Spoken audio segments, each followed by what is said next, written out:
Hello there, my name is Bruce Rain from Breakers Creations. Thank you very much for joining me today on this live stream. Unusually, I'm doing it on a Monday here in Oz, which of course will be Sunday in the US, I believe, Sunday evening.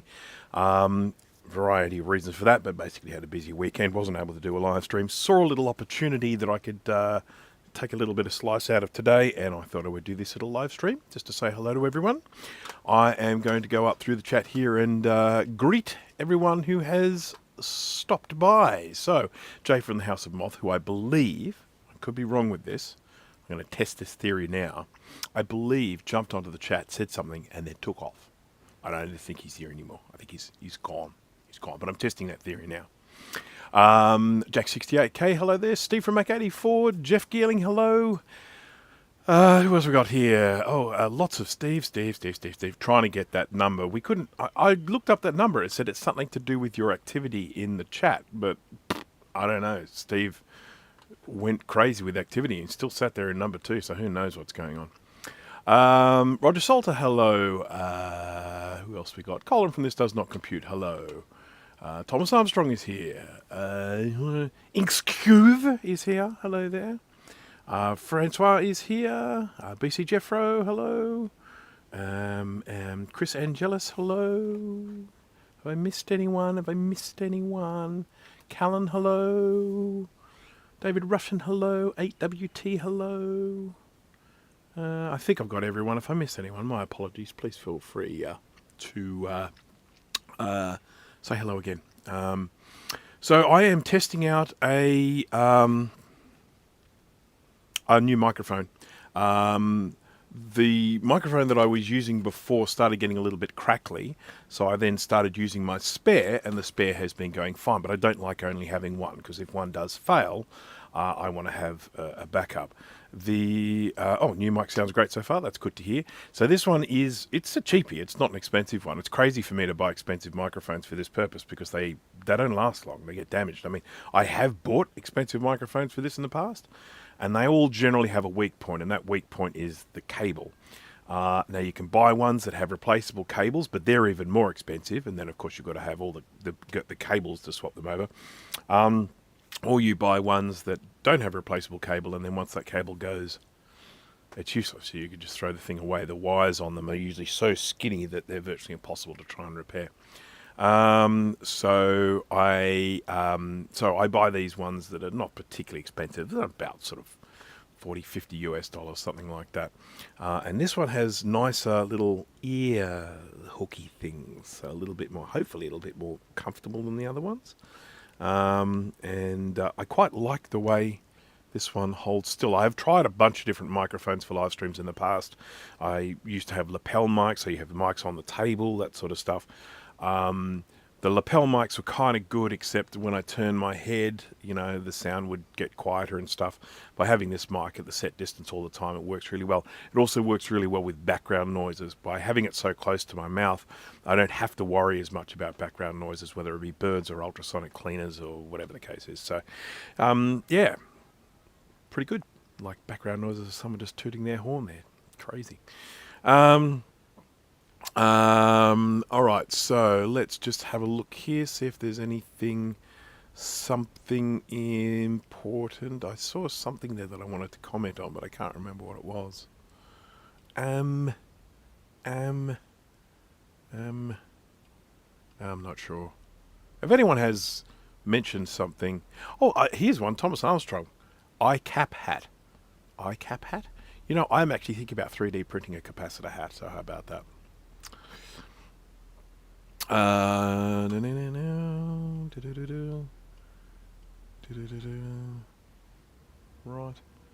There's a garbage truck somewhere. Why would there be a garbage truck today? It's not garbage day.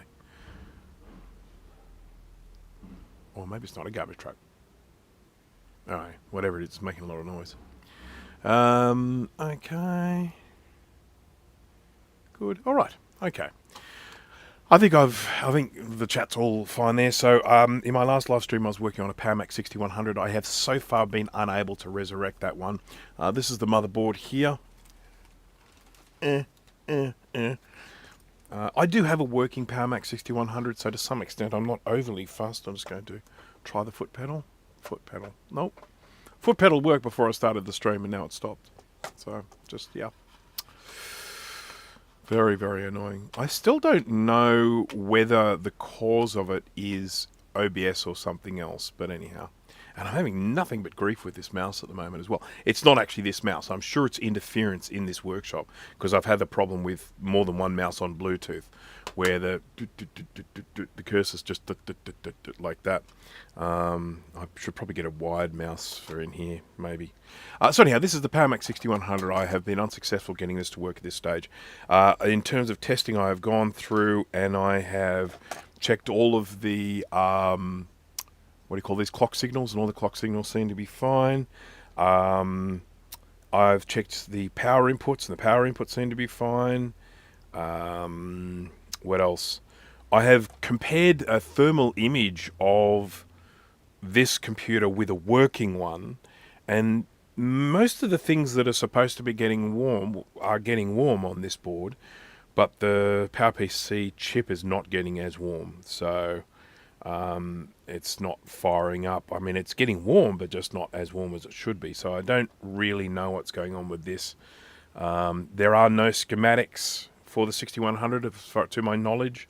I haven't been able to find a pin diagram of the 601 chip, so I can't even go in and start checking, different, things like, reset signals and clock signals and stuff into the CPU, because I've got no idea where they're going in without actually going in and reverse engineering the thing. So yeah, this one's it's a little bit of a disappointment. On the bright side of things, there are a few good things with this. First of all, this came in a very, very good condition case, and my case has a few not good conditions. Specifically the clips on the back. One of my clips is glued on, whereas this one, they're all intact. So it's got a nice case, so that's good. I can take my board out of my crappy case and put it in a good case. This one came with 64 megabytes, 232 megabyte SIM, so 64 megs of RAM, whereas this is 216, so a lot more RAM. So I've pinched the RAM out of this one and put it in my good one. What else? The other one is the display card. This does have onboard video, but it's pretty creps. You get, I think, about 256 colors at 832 pixels wide. Whereas this display card, which comes with the AV version, can take you all the way up to thousands of colors at 1024 by 768. So Rudy's here. Hello there, Rudy. And Joe, hello. Did I miss anyone else? No? All good. So foot pedal. Yeah, I this foot pedal, I don't know. I just don't know what the story is with it. I mean, it pedal. Oh, it worked that time. So it works for some things. Okay, so it's like it works once, and then it stops again. So yeah, okay. So bizarre. What if I use the function keys on here? What if I go F1? Oh no, how do I go F1 function? Oh, that's a bad. I did a bad thing. Okay, so there we go. Yeah, okay, connected. Cool. Function 1, function 2. Yeah, okay. It's not. It's OBS. It's not the foot pedals. The foot pedals are fine. So for whatever reason, OBS just suddenly decides that it doesn't want to acknowledge the foot switches. It's crazy. So anyhow, this is the display card that comes with the 6100 66 AV model. So this is the PowerMac 6100 66 AV. So it's an AV model, which means that it has these little S video in and S video out. So you can do a little bit of video editing on this. Expectations set accordingly. You're talking about a PowerPC 601 chip, so it's not going to be anything particularly exciting. Oh, my heater's gone. My gas canister is empty. Poop. I have to get another one. Phew, that smells. Alright,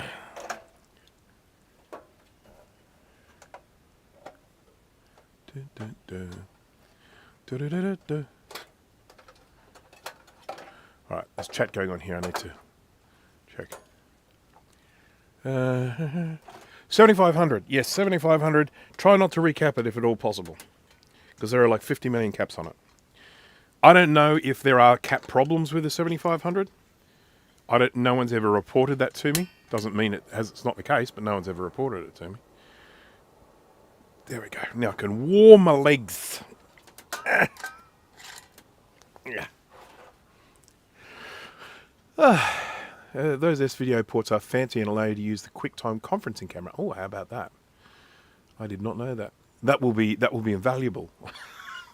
Using the QuickTime conferencing camera. So this is on this fairly fancy metal bracket. We're going to have to, excuse me, unbracket it. Sorry about that cough, folks. That probably blew everyone's eardrums. Now, I have also been working on this. Before I get into this recapping, I just wanted to show you this. This is a foots. This is one of them foots from the case, which is a 6100 or a 660 AV. Or I'm just going to mute this for a second because I've got another cough happening. Oh, come on. Okay, you're just going to have to hear it. Sorry, everyone. But my mouse just stopped moving. There we go. He's moving a bit now. Stupid freaking Bluetooth. I swear this only happens here. I mean, the receiver is there. It's literally about a foot and a half away from where the mouse is. And yet I still have all these problems with the cursor just suddenly freezing and not moving. 0.5, hello there.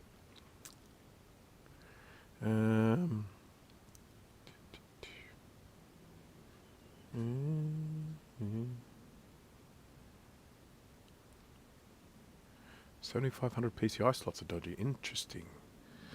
Ascertain 20, hello there. That cough, incidentally, if anyone's wondering, that I'm not unwell or anything like that. That was just before I came down. I ate something, and it was just a little bit. I breathed it in a bit.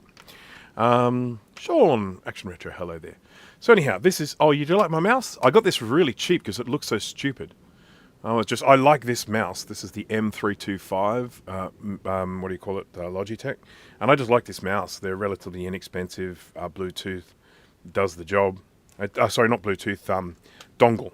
It's one of these dongle ones. It's not a Bluetooth because the Bluetooth mice are often very sketchy. But this is a little dongle mouse. But there's obviously some sort of interference going on with this dongly mouse. But yeah, I went to just order these, and because these had this ridiculous pattern on them, they were very cheap. So I bought 3 of them. Not sure where the other 2 are. Okay, now the mice is working perfectly. I don't know what's going on. So this is the foots from a 6100, also a 660 AV, and probably a few other pizza mice. This is the family-sized pizza box. And these have a tendency to fall off. There are 3 points of failure. There's this clip here, and there's a clip here, and there's a clip here. This one you can see the clip is gone from that middle point, and it's gone from that end point. Now these ones here are a little bit tricky because they don't always break in the same place. They break all over the shop. So trying to come up with some sort of replacement for that, I'm still figuring that out. I know you can buy replacement feet, but I like the idea of trying to keep the originals wherever possible. So I've come up with a solution for this clip. This is the middle one that can sometimes break. And that is this little device here, which you can just glue into the bottom like that. Nice big surface area for gluage. And then that is a new clip. It's a little bit thicker, so it's less likely to fall apart. So I'm going to actually have a crack at gluing this in today now, because I just want to see if this works, and I'll test it out a little bit later on. So first thing I need is a Dremel, because we've got to get the surface of this nice and flat for the glue adhesion. How do you get them off without breaking them? How do you get what off without breaking them? Oh, these? You don't. Are you talking about once it's back on? If you're saying you got this on there and once it's back on? I suspect this may have some flex in it, but this is the prototype. I've got to test it out. So this may have some flex in it so that you can then lift it off. But then there is also that other thing where, my general attitude with these is, why do you need to take these feet off? So if there's a way to get them back on, and so that they never fall off again, I feel like that's a good thing. But that's just my opinion. Other people are like, nah. I've got a little screwdriver bit here. It looks like a 2mm. I'm going to put that into my screwdriver. Sorry, not screwdriver, drill bit. Drill bit. Oh, excuse me. I'm just going to bend over here, try not to burn anything. More old man noises. Jeez, I hurt myself this weekend. Really hurt my knee. Not good. Old knees. Oucha, oucha, oucha. Okay, managed to do that without hurting anything, so that's great.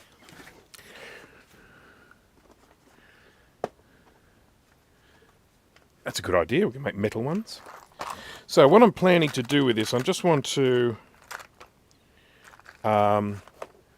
smooth out the base of this. I want to do this with the Dremel, so I've just got a little filing attachment.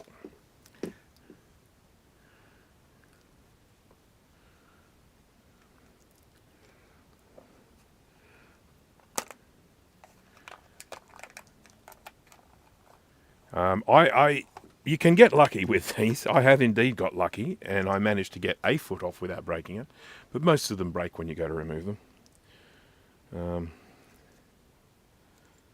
It's the world we live in. Hello, Foxhound477. Okay, so just going to do a quick little bit of dremeling here, and then we'll start doing some mapping.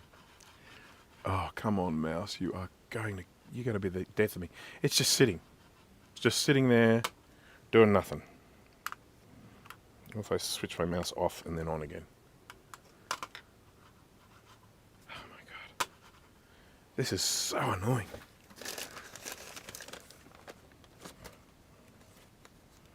I've just unplugged it. Plug it in again.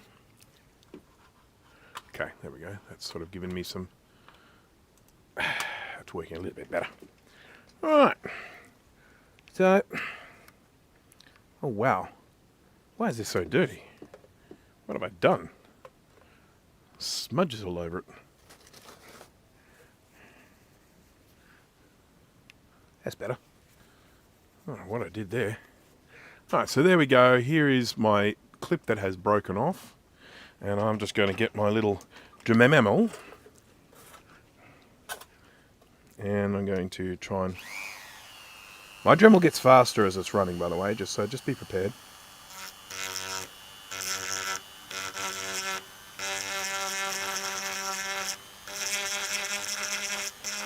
I don't mind if it's a little bit...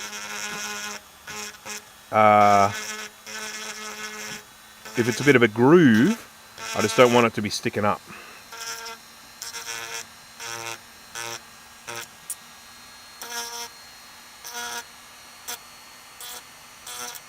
There we go, that'll do. Everyone's happy with that, aren't they? Looks good. Wow, how green is that image? I think my auto white balance is autoing a little bit crazy. Let's see if we can fix that. Hello, chickens! When I switch off this camera, you get chickens. It's just how it works. It's how the technology in here works. If in doubt, show chickens. Okay, so with a bit of luck, we've now got the white balance locked into that. I think we do. Yep, cool. All right. So, my apologies if this is a little bit on the dull side, but you know, just going to clean that a little bit.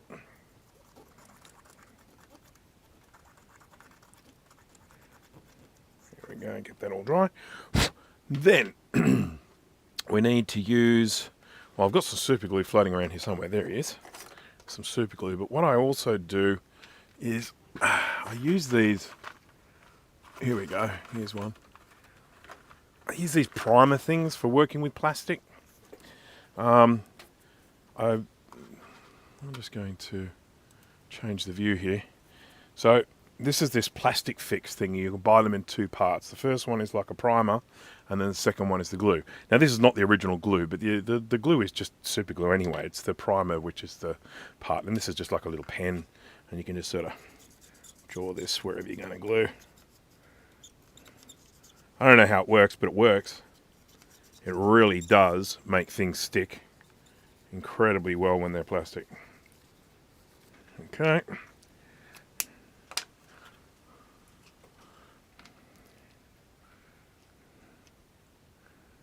And we get some super glue on there. I don't mind if I'm being a little bit generous with it, because it doesn't matter. No, it doesn't. Oh, sorry.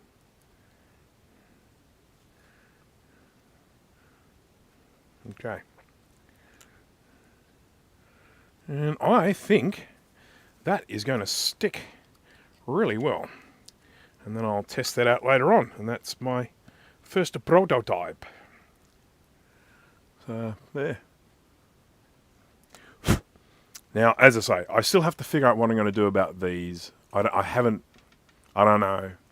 Because they do all break in weird and wonderful ways. So, finding a way to replace these,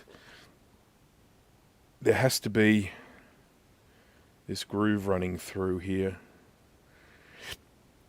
So I can build things on this side, but I can't build anything on that side. Alright. So let's just put that over there, and it can just be drying away, and then we move on to the next thing. And this is the next thing we're going to be moving on to. It's what I talked about in the initial video name of this live stream. Now I think I should be able to undo these screws and then lift it up. I think. There's one there. That's holding that in. I think it's only one screw by the looks of it. This one here. Let's take that out. We've got ourselves a little nylon washer.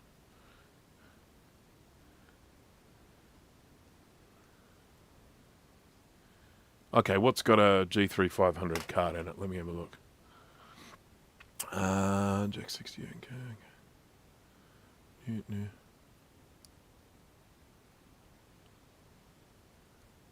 What are we looking at? It's too far back now. What sort of machine are we talking about? Maybe you can just break all the internal stuff that falls and create one big internal replacement part that glues like the one you did just instead of... Yeah. That's a possibility that has crossed my mind. That I have considered that.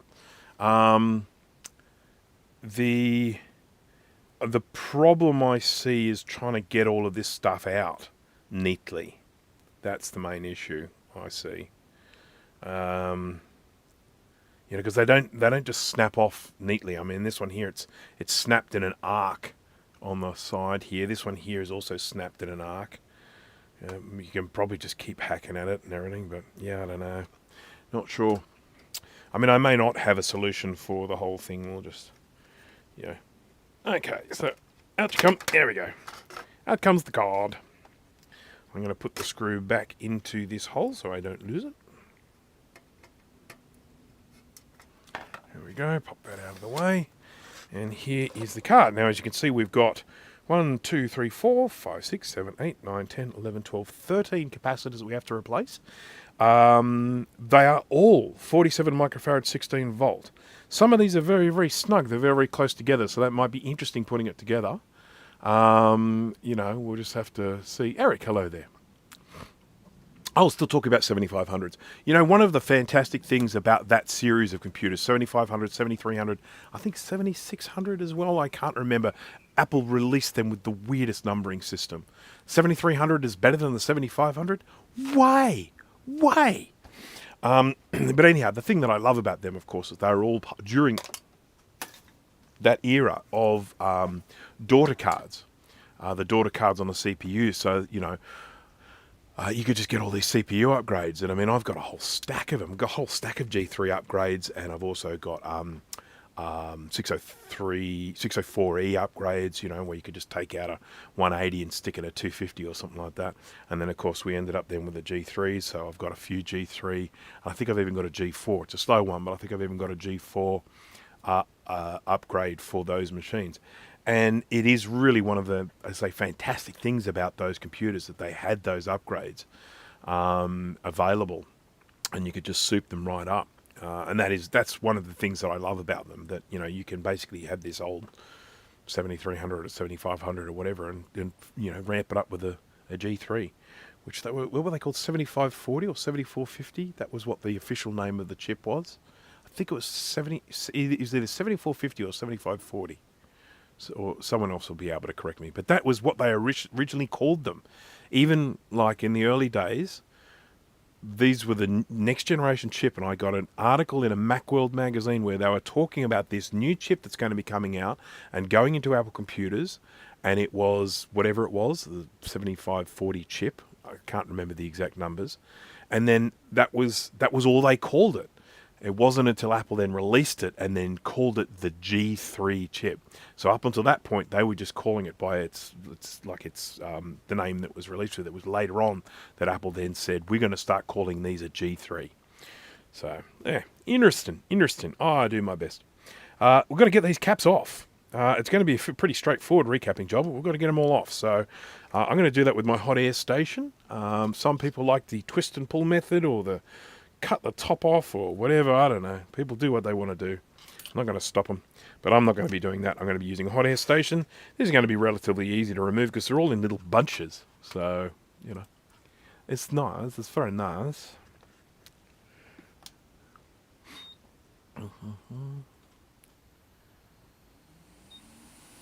Warm myself up. Yeah, this is nice.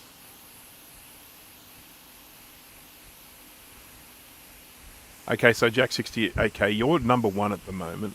I don't know why you're number one at the moment, but you're number one at the moment. The little number next to the crown, we still don't know how it works, but you're number one right now. So well done.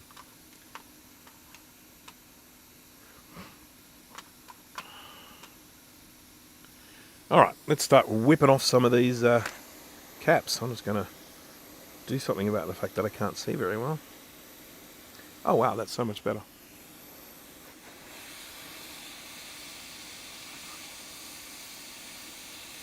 I do want to try and remove these without accidentally whipping off any of these other surface mount components next to them. In particular this blue one to the left, which you can't see. There's that blue thing there. Because he sticks up a long way, I am concerned about the wind or the hot air hitting it and it flying off.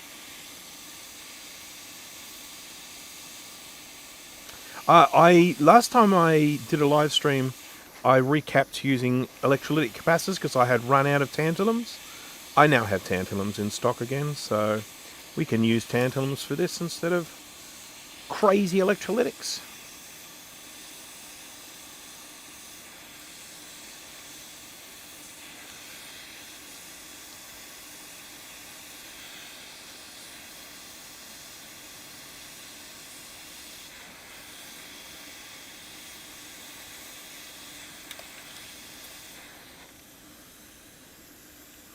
Okay, that's a whole bunch removed.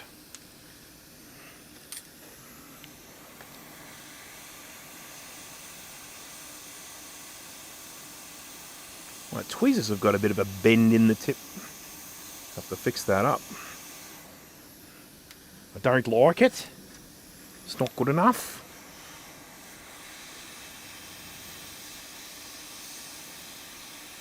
So I did test out this display card yesterday. And as it was booting up, I was getting all these funny little artifacts. Now, while these caps look pristine, we cannot deny that they are very, very old.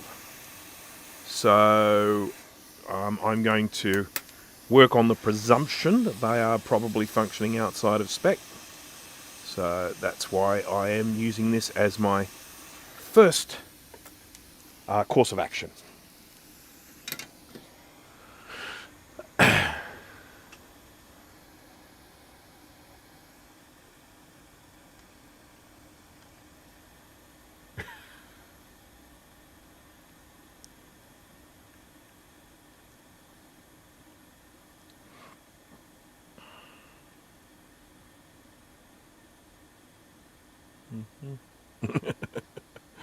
You can send me a check, but I can't figure out how to do it. But feel free to send me a check. Just make it out to cash.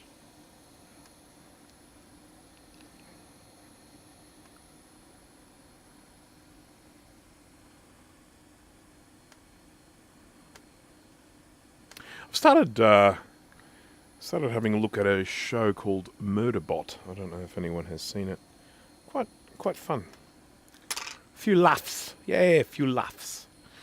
Let's get some fume extraction happening here. Yep, my telephone is ringing. That's someone I absolutely do not want to talk to. So I shan't. But he will persist.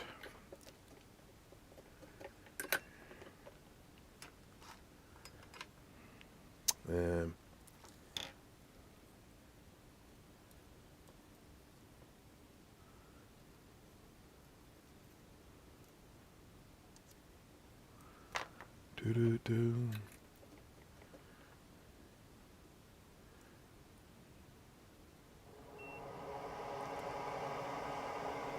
Which display card is this exactly? Jack 68K. This is... It's a good question. I've got no idea what it is. It's some sort of video in-out display card. It's the card that was included in a PowerMac 6100 AV. PowerMac 6100 AV model. So this is what made it an AV, was this display card that has video in and video out. And it looks like there's an option there for an upgrade to VRAM as well. But on the back... I'll just show you this. This is the back of the card. A whole bunch of VRAM on the back there. Many much. All 80 nanosecond. But yeah, we've got this little expansion here where you can obviously stick some extra on there. And then you've got your 15 pin there, and then you've got your S-video in and S-video out. And when I get this done, I do intend doing a little bit of video editing with this. I can't imagine it'll be very good, but that's okay. Right, time to do the cleaning. So, anyone who's watched my live streams before will know that this is just a process of adding some flux, adding some fresh solder, giving these all a gentle rub. Poor, something smells. Smells like plastic burning. Anyhow, it's probably something on the tip of the iron. And I just want to get these all looking really nice and shiny. And then I'll get my my solder wick and wick up all of this excess solder now, so that we're just left with lovely, fresh, tinned pads. Wouldn't that be nice? How much have you missed of this live stream? That's a good question. 33 minutes. I've been going for 33 minutes. That includes my little minute of intro, so sort of 32 minutes. I did a little bit of chin wagging to start off with. Talked about how the 6100 I was working on in my last stream still does not work. And I cannot help but feel like it's Steve's fault.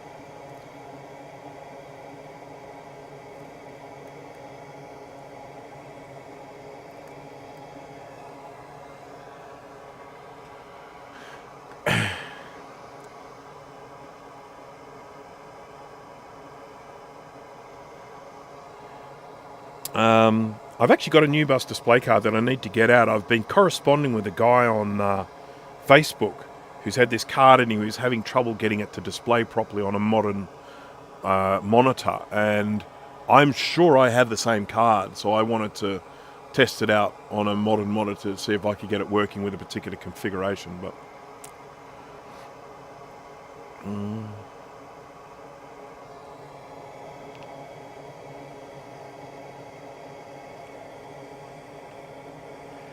I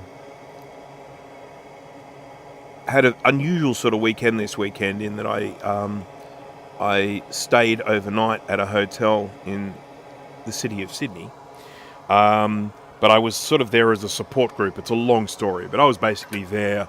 My wife was there for an event, but she had this event that started really early in the day, and then she had another event that was later in the day, and that was why she was staying. And so what it meant was she was having to come into the city way earlier than the check-in time. So I said to her, well, you just go in and then I'll bring all your luggage in and then I'll just go home again. But then I just decided, why go home? I'm in the city. I can just enjoy the city by myself. So I went to the city and everything. But anyhow, after I'd gone for a bit of a walk and checked out the sites and a few sites and things that I hadn't seen in a while, and then I had some food. I then sort of sat in the room and I started playing some vintage computer games on my titanium PowerBook. And I thought to myself, I am such a geek. And I'm sitting here in a motel room in the city playing playing OS9 computer games on a titanium a PowerBook that still holds a charge.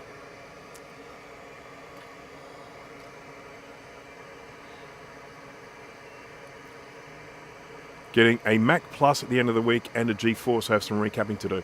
G4, you probably, well, depends on the G4. The G4 might need some of the, yeah, I guess it depends on the G4. I should just say that. The Mac Plus, yeah, might be able to get away with that. There are a lot of Mac Pluses, I'd say the biggest problem with those are cracked solder joints on the analog board. So that's the place I'd be looking first with it if you do have encounter any issues with the Mac Plus. But in terms of recapping, I think I might have recapped mine just because I was bored, but it didn't need it. Whoopsie. Get back on here.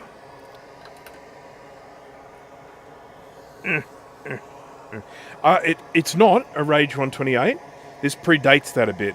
I honestly don't know what it is. It's made by Apple. It's got a product number here, 8200510A from 1993. But it definitely predates Rage, that's for sure.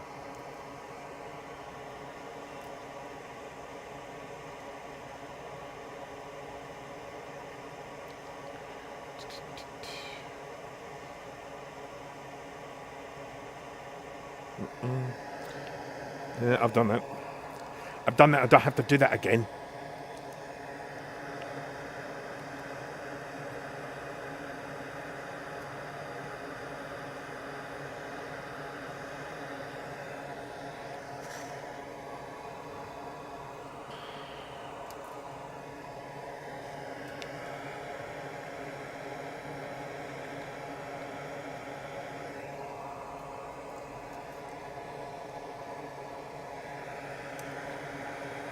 You know, something that has ended up happening to me as I've gotten older. Never used to be the case when I was younger. I hate answering the phone now. I mean, I seriously do. When my phone rings, I'm like, ugh.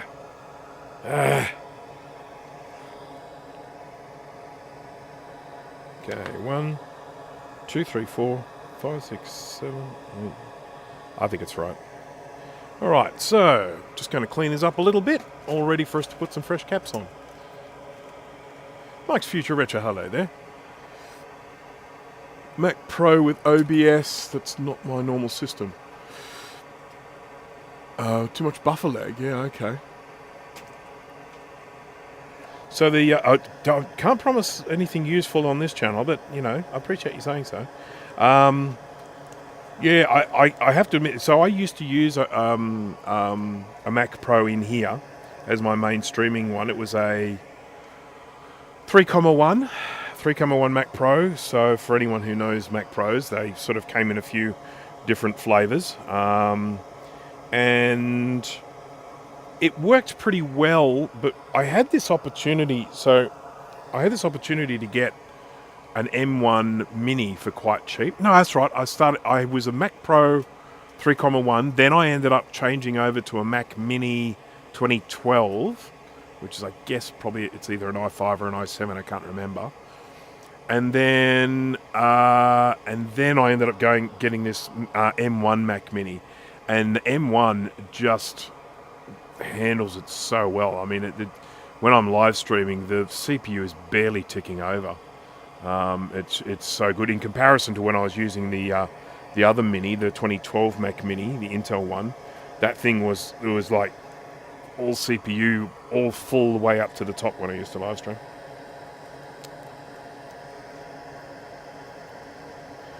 So just anyone who has joined recently, if I sound better, it's because I'm using a new microphone. I do not expect it to sound better because it is a cheap microphone, but it is a new microphone.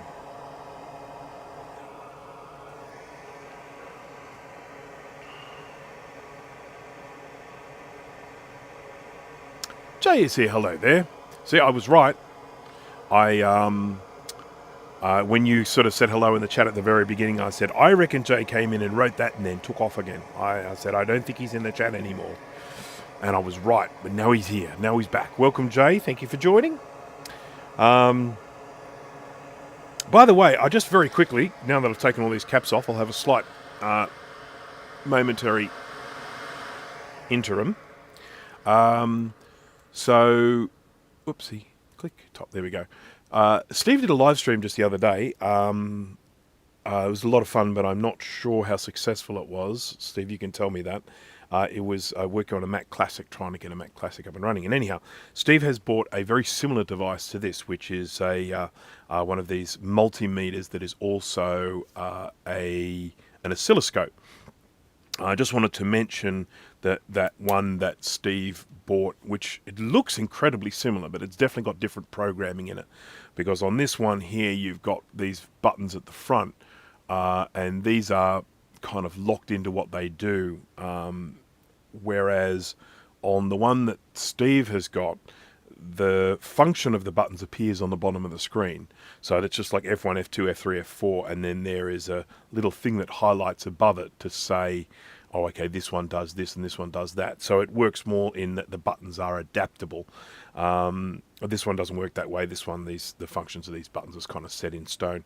But apart from that, I think they're very, very similar. I think the insides are very, very similar. This one has a signal generator. Steve's one doesn't have a signal generator, so it doesn't have this third BNC, but they are both dual channel. I'm not sure about the bandwidth on Steve's, though. I'll be very interested to know. So this one, I think, has... Oh, it's all in my... 50 megahertz. So this one has a 50 megahertz bandwidth with 250... Was it... what are they? Millisamples a second? I think it's millisamples. Was it megasamples? I don't know. So here we go. Here's the link. I'm going to have a look at it. I'm just curious. They just seemed very, very similar. Yeah, okay. I mean, they really do. It almost feels like they've all got the same brains inside of them. This one, okay, it's a 50 megahertz bandwidth, 280 megasamples a second, which is pretty much the same. So, yeah, all right. So yeah, no, interesting to know. But I just sort of wanted to mention something to you, Steve, that when you use the 10x, what is it? The attenuation, I think this is when you use the 10x.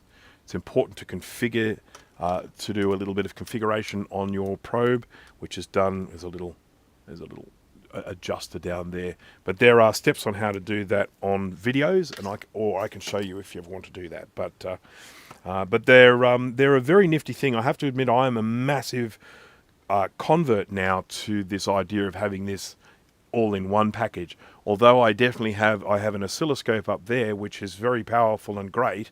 When it comes to most of what I do, just being able to have that functionality of the oscilloscope built into your multimeter, it's just so convenient. You're just like, oh, okay, I'm going to check for continuity here. Oh, okay, no worries. Now I'm going to check the clock signals. Flick it over, boom, check the clock signals, move on.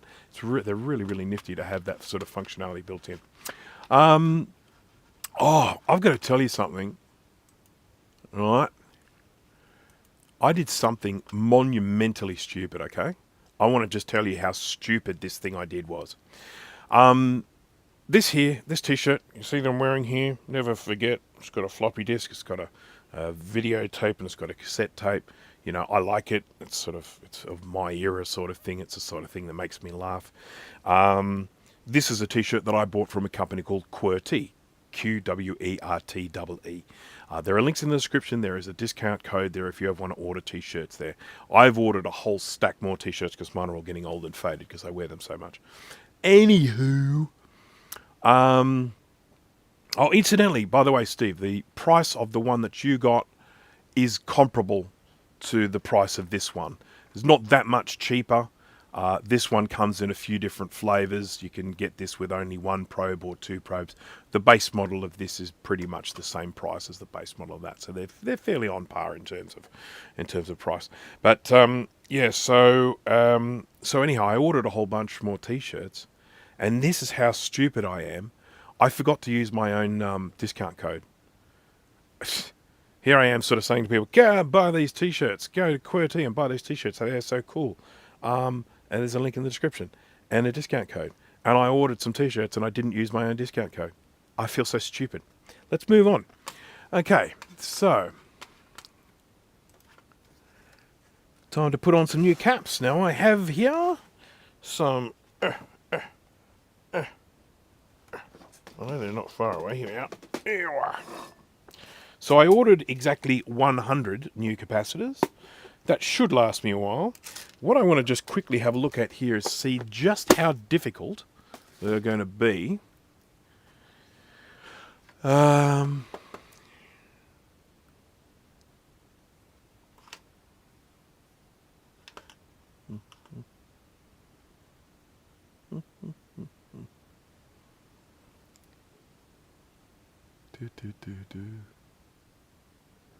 Dave's here. Hello there, Dave. Sorry, I was a little bit slow on the uptake there. I haven't been watching this enough. After my house, I'm going to pick up a 7.1 Mac Pro. Oh yeah, cool. I've gone to Apple Silicon now. I've got 2 Apple Silicon Macs. I'd love to get an Apple Silicon laptop down the track. The laptop I have is still an Intel. I like still having a reasonably powerful Intel. I still use I've got a 5.1 Mac Pro, and that's still set up as my Plex server and security server and stuff like that, so that's still doing its thing. Then I've got 2 Intel Mac Minis, 2 2012 Intel, no, one's a 2014 and one's a 2012, and they're both running as web servers. So I've got 2 web servers running as well here. Here we are,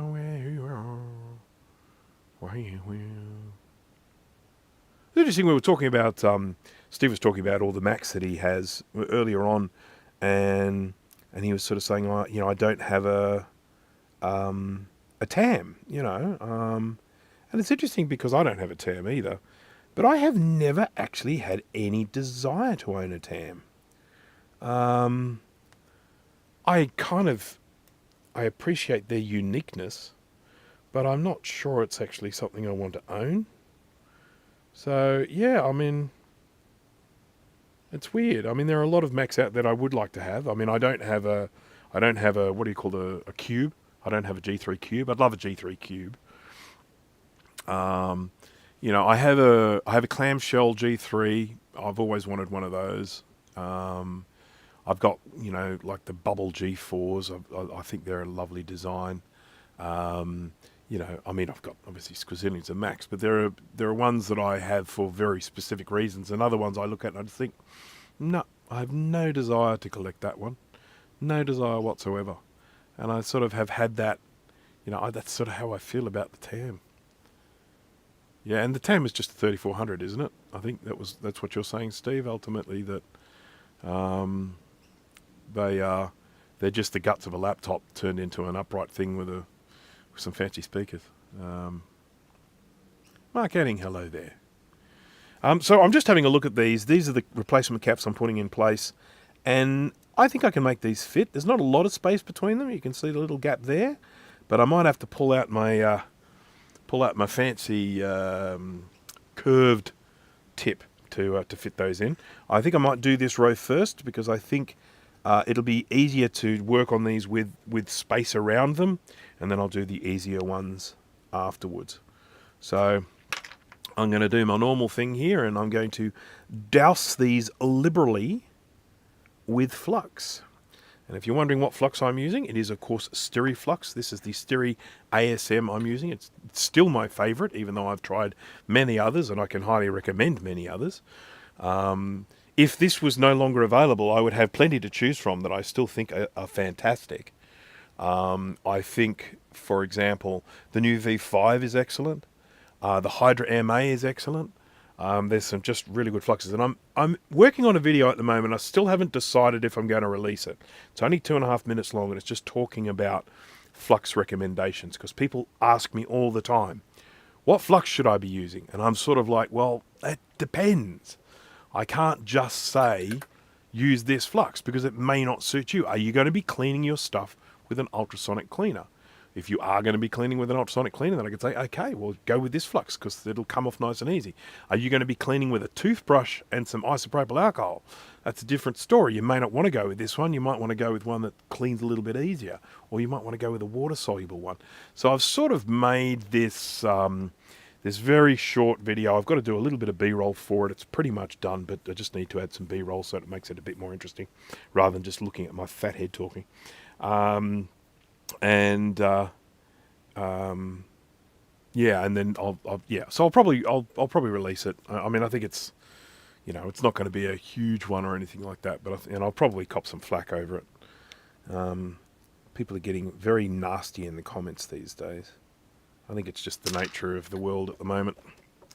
Okay, so this first one's the easiest to do easily because there's nothing around it, but it's just going to get progressively harder as we go. So I'm going to start off, I want this as centered as possible, because if I start going out of center, that's when it's all going to get a bit tricky. So, yoing. There we go.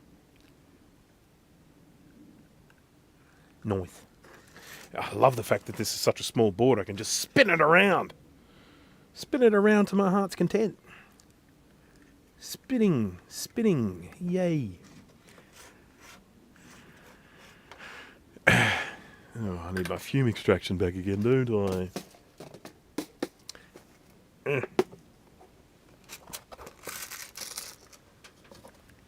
I'm just going to grab a bunch of caps. It's probably more than I need, or maybe it's less than I need. Got 2 Sonic Walkmans off eBay and fixed them. I love that sort of retro stuff. I would love to get some Walkmans. I don't have any at the moment, but I mean, I had a Walkman, like a functional one that I used to use, but I honestly don't even know if I kept it. I might have turfed it. Wouldn't that be a crime? Josh Hayes, hello there. Oops. I just drop her something. Oh well. Oh well. Not the end of the world. Alright, so let's get a little bit of solder onto the end of the tip. Fume extraction. Now pop this down.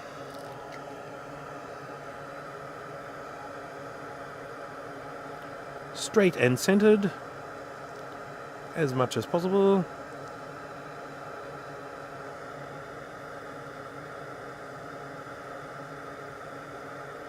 Nice. I like it.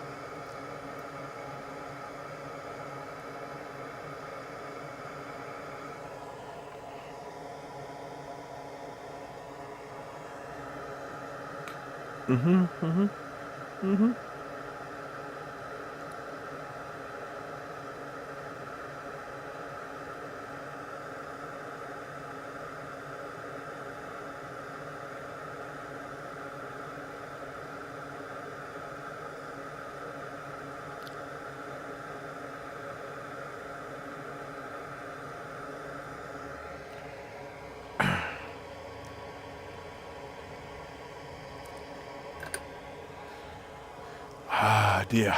So, what is it? So it's Sunday night for a lot of people that are watching this at the moment. Probably not going to be many Australians watching this now because it's work day, so they're all going to be busy doing their work things, and they'll probably see that I've live streamed, and they'll go, hey, no fair.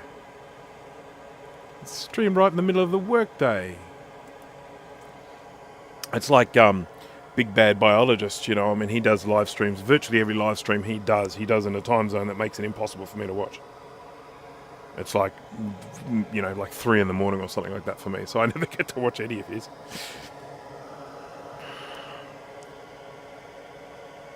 David Russian is working and watching, see? Who said that people can't multitask?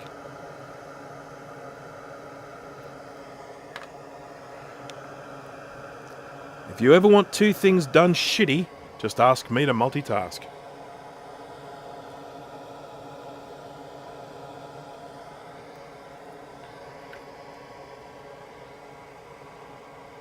$5 a.m. there, that is it. Where are you, T-shirt is backwards? Are you somewhere in Europe?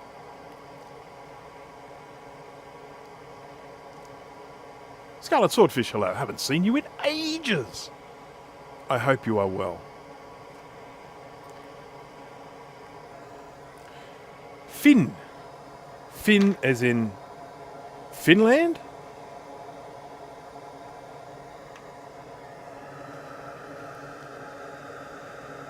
Or Finn as in French for finish?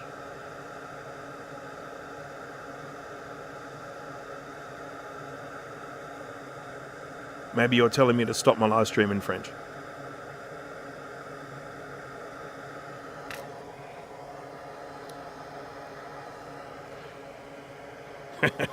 Finland, good.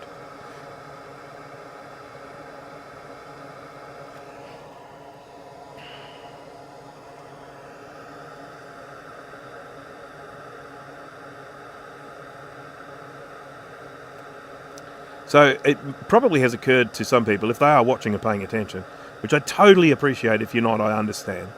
But if you are watching and paying attention, you'll notice that with these last few caps that I've done, I've only soldered one side.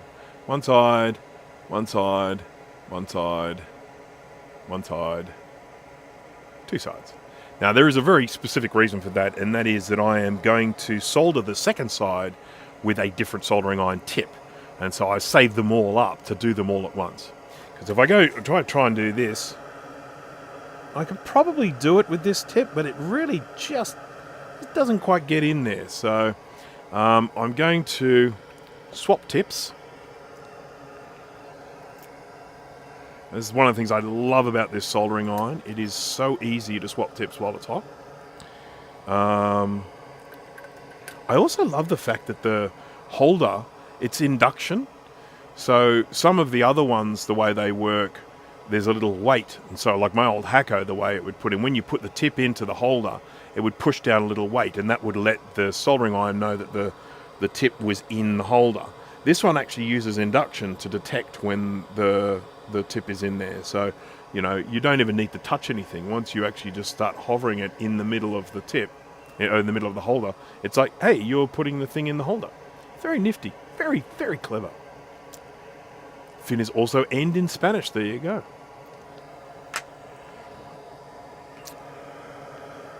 I have a few Spanish words, but not many.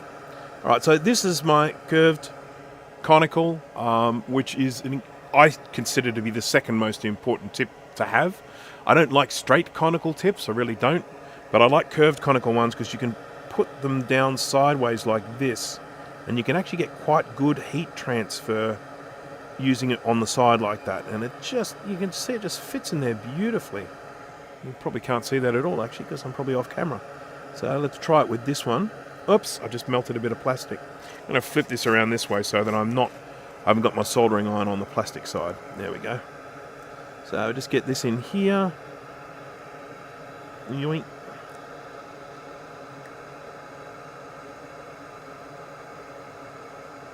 Isn't that good? Isn't that good? You can all see how good it is. Just get it in there nice and snug. Nice, it's very nice, it's nice, it's good. I like it.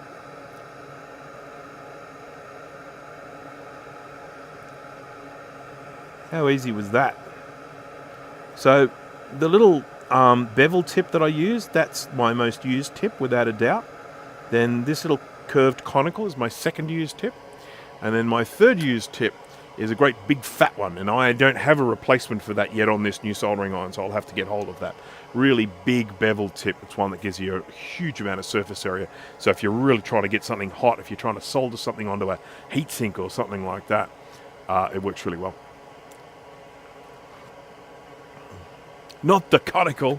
Yeah, Jay's not a big fan of conical tips, and I'm in complete agreement with him. A straight conical tip, I think, is one of the worst tips to use. But these bent conicals, I find them to be incredibly important, incredibly valuable. I do sometimes also use these little chisel tips, like that. They can be very handy because they have those nice flat surface area and everything.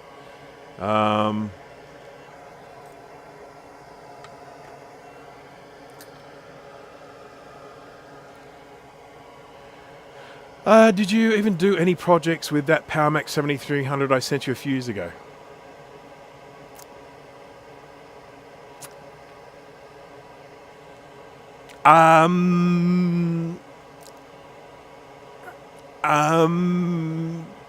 Maybe.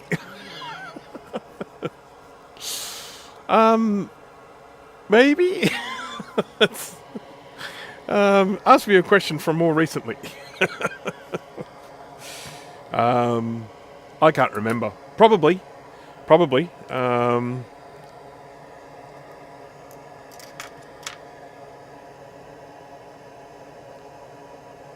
7300 is actually one of my favourite Macs of that era.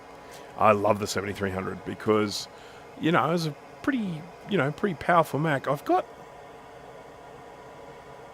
one of those Macs that needs a new power supply, and I can't remember which one it is. It worked, and then power supply just stopped working.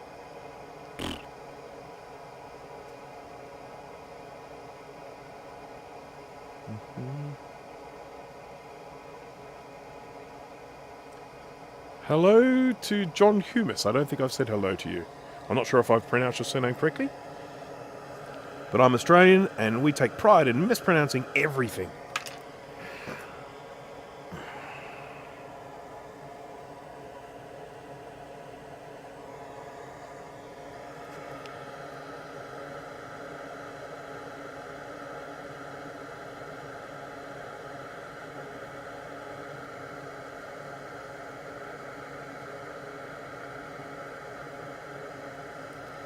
Now, if I recap this, then I find that this thing has still got artifacts, I'll be very disappointed.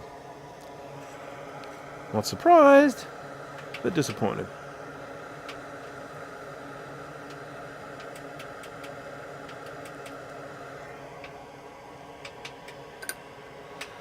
Ah, Will's here. Hello there.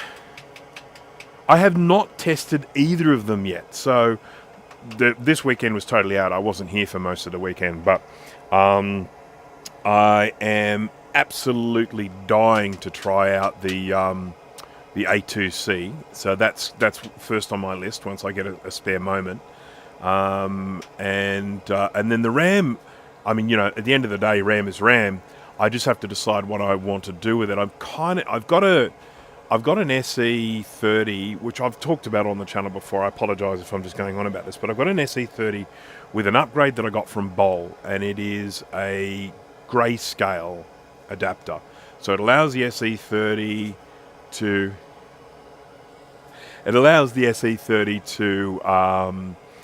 display in 256 shades of grey on the original black and white monitor, and it's a really cute little novelty. It's a lot of fun using it with that adapter, and I'm tempted to sort of put the RAM in that, so it's like an SE30 that's maxed out with the blinky RAM, and I'll have a fancy ROM in it, and I'll have this fancy ROM in it. It's going to have a built-in. I'm going to have an operating system on it, built in, that sort of stuff. So I'm very tempted to just make it all part of souping up this SE30 till it's like the best of the bestest. It's a little bit like what Sean has been doing in his video, where he's just been putting it 68040 and all that sort of stuff on an SE30. I won't be putting the clear case on it or anything. I don't value the look of the case enough. I never have. I'm just not one of these people that is like, I want a retro bright, or I want a clear case, or whatever. I'm just like, I like the original case the way it is, with, marks and dings, as long as it works inside. So that's option number one of what I do with that RAM. Option number two of what I do with that RAM is, max out a Quadra 950. Because at the end of the day, MacMan142, hello there. At the end of the day, I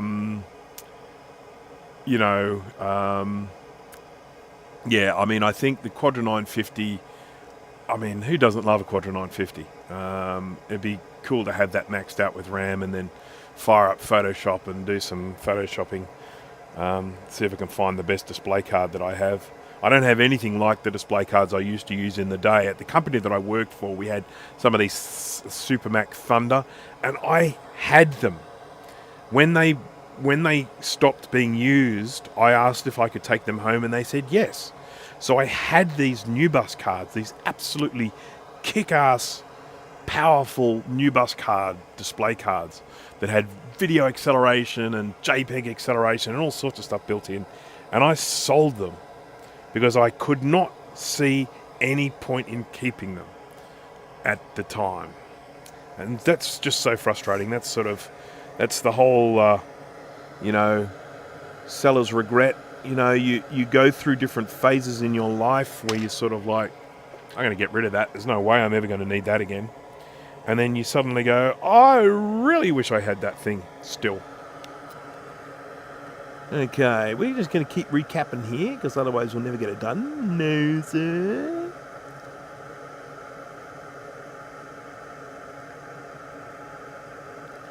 These ones are a bit easier because they're not as close together.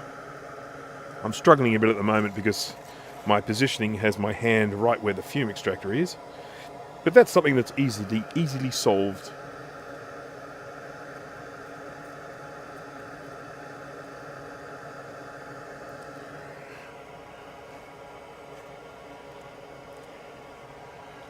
Teverid, hello there. Yeah, every single electrolytic cap on this is a 4716. Every single one. Wouldn't say no to a 950 if I happened upon one. Yeah, I don't blame you. I got lucky with this one because there was someone that I had done some recapping for. He got some tip off about some 950s, and I think there were 3. And he grabbed them all, and he sort of asked if I wanted to buy one. So I bought one. He bought all 3, and then I bought one from him. And I got it for a very reasonable price. Because some of these things are just going for silly money now. Quadra 700s, Quadra 950, 2FX. So many of these Macs are now 2CI to some extent as well. So a lot of these Macs are now just going for absolutely stupid money. 2FX, goodness me. I've seen some of these, the price that these are going for these days. And the Quadra 950 is definitely one of those that just goes a little bit crazy with price. Quadra 700, man. I mean, wow.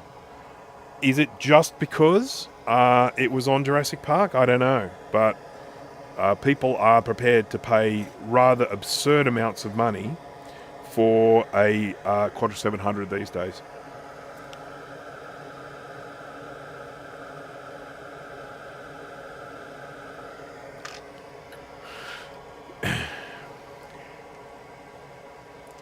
Found a free Xserve RAID on Facebook Marketplace, then paid too much for a 2006 Xserve to get it all up and running. Now I have a shed full of noise and blinking lights. Good on you, Josh. Yeah, I salute you. I have an Xserve RAID.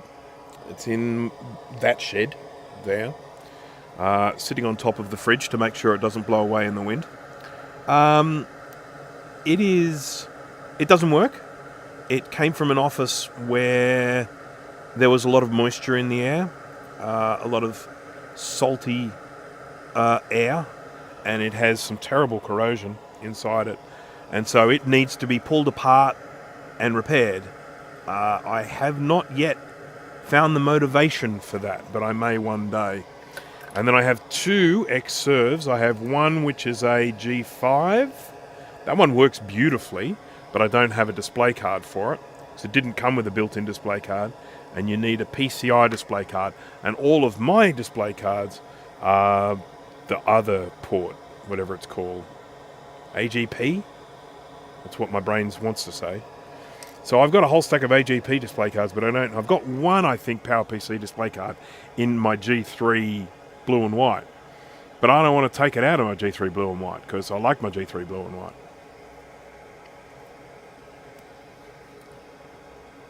Yeah, sold retro stuff to get rid of. 10 years.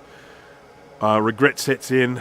Mac 2GS with the monitor in the garbage and sold it about 15 years ago in pristine condition. Yeah, what are you going to do? I mean, some of the things I sold an Apple IIe card. You know, the LC PDS one that goes into a LC computer, you know, so you can run Apple IIe on it. I sold one of those. I just kick myself for that. What an idiot. I sold a whole stack of G3s and G4s. I had 6 of them, something like that. G3 blue and whites and G4s, the old G4s, Sawtooth and stuff like that. Sold a whole bunch of those. As I say, this display card. eMate, I had 2 eMates. I sold both of those. Yeah, should have kept them all. What are you going to do?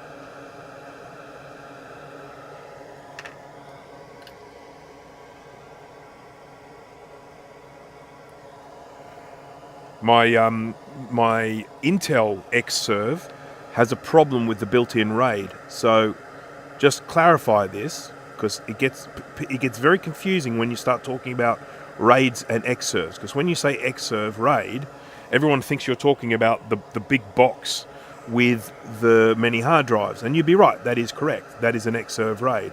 However, the Xserve itself had a built-in RAID option, so you could actually connect up. I don't know, it was 3 internal hard drives. I think it was 3. I'm not sure it was any more than 3. But you could have 3 internal hard drives in an Xserve, and there was a little RAID controller inside the Xserve, so you could run a RAID between those 3 drives. And that control that I've got, that came from the same office with the salty air, and that's got corrosion as well. I did get it working once, and then it stopped again, so I've got to probably pull it out and check it out again. But anyhow, but I just sort of feel like the big problem with those Xserve devices is they are so loud and heavy, and you're just like, what do you do with them? Is Grant? Hello, Grant. Is it rude to ask how many vintage Macs you have? Ones that you'll keep for the foreseeable future? It's not rude at all. I'm more than happy to talk about it. I can't give you an exact number because I've never counted them. But it's a lot.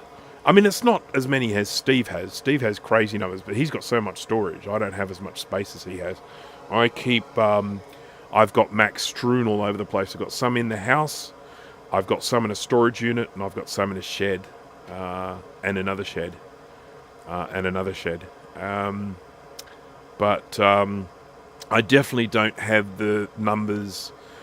I collect a lot of stuff that has some sort of value to me. I don't just collect stuff for the sake of it. I collect things, so for example, I have a Mac 2, I have a Mac 2X, I have a Mac 2 CI, 2CX, 2FX, 2VI, 2VX, a 2SI. Now you look at all those and you think, okay, the reason why I have all those is because that is the complete range of Apple's Mac 2 series. And so for me, that's sort of like a sense of completion with having all of those different Macs. Even though if I'm going to use one of those, I'll probably just pull out the 2CI because it's the easiest, the smallest and easiest to move around. And the 2CI I've got's actually got a 68040 radius rocket in it. So, I probably don't pull out the Mac 2 and the 2X and the 2FX that much, because I just tend to just use the 2CI if I want to use one of that vintage. But I do like having that complete collection. I don't have an original Macintosh, as in a 128K, but I've got a 512KE, Mac Plus, SE 800K, SE with a high-density floppy drive, SE30, several SE30s, Classic, several Classic 2s, Color Classic.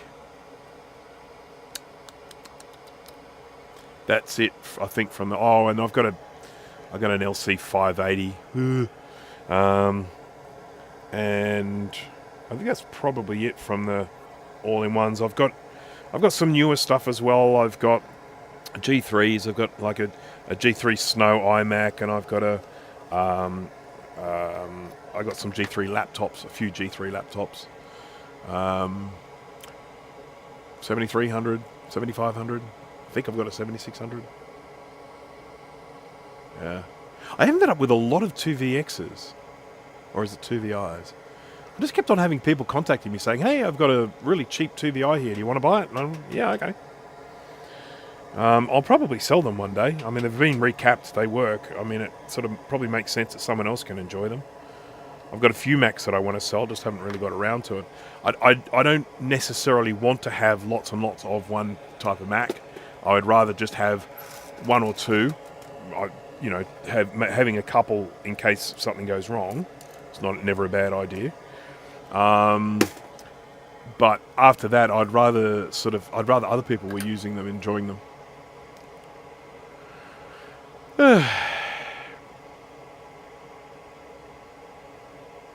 Yes, this is very true. The G5s definitely want a cabinet. Hello, standard deviation. I don't think I said hello to you.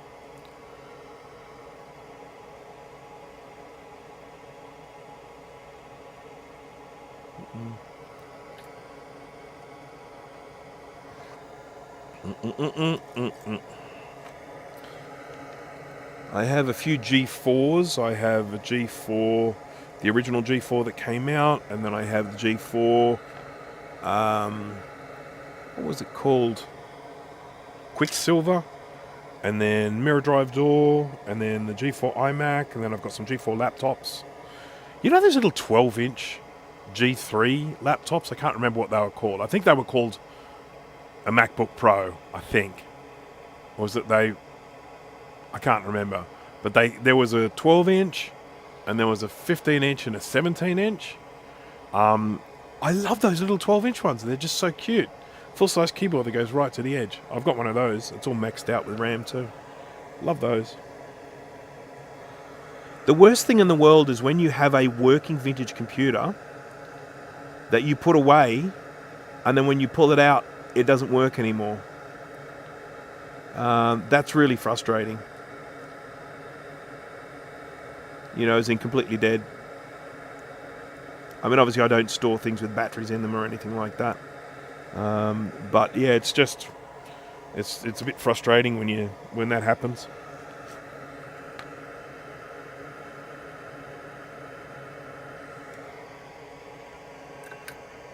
Stay away from the 68K laptops. Too much headaches. Look, I'm with you there. I have a 540C, and I'm always going to. I mean, I love the 540C. The 540C is one of my favourite Mac laptops. A 68040 CPU inside that, and I just think it's a really nice little laptop with the trackpad and whatnot. And so I've got a 540C. It's got a SCSI 2 SD inside it. And that is one of my prized possessions. But in terms of the other ones, things like the 180, hello chicken, things like the 180, 150, 100, the PowerBook 100 series, the Duos. I mean, I have a Duo here. It doesn't work, but it's a 230 or something, I think. I have G3 laptops. I don't have the very first G3 laptop, but I've got like the next three after it.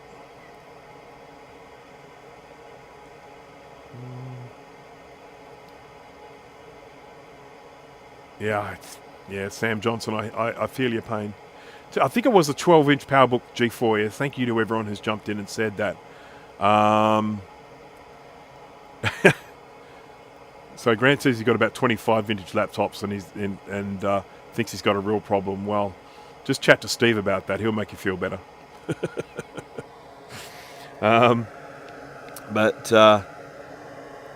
I find it very hard to resist. I mean, I don't go out spending silly money on sort of these computers anymore. I might have once upon a time, but these days I'm generally just looking out for special deals.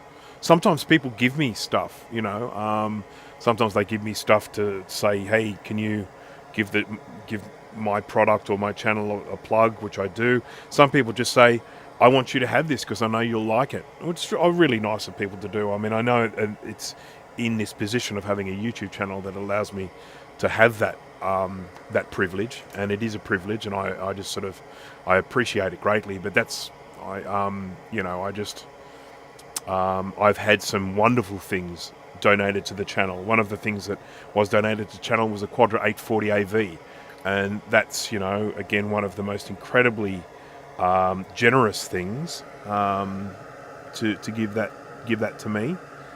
It needed an awful lot of work to get it going, but I did get it going, and I did a video on it, and I even did some video editing on that.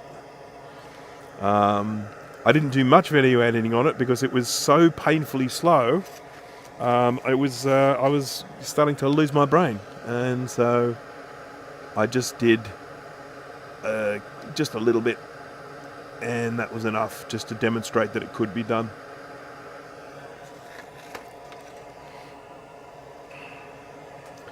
Because the video camera that I have up here, which is a modern video camera, but it still has old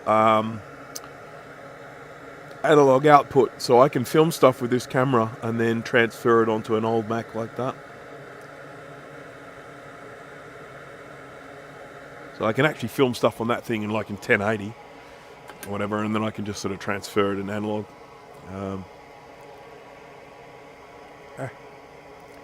Still do all of my photo editing on Aperture on my working G5. I don't blame you. I love Aperture. Aperture, I'm so sad that Apple decided to stop supporting it. It was just a wonderful application. I wish they would bring it back. Photos has got better. I do most of my stuff on Photos now. Initially I didn't because their image editing tools were awful. But their image editing, well, not image editing, sorry, image color correction tools were awful. But I feel like their adjustment and color correction has improved a lot in the newer Photos, so I've just been using Photos. But I love Aperture. I would love to still be using Aperture.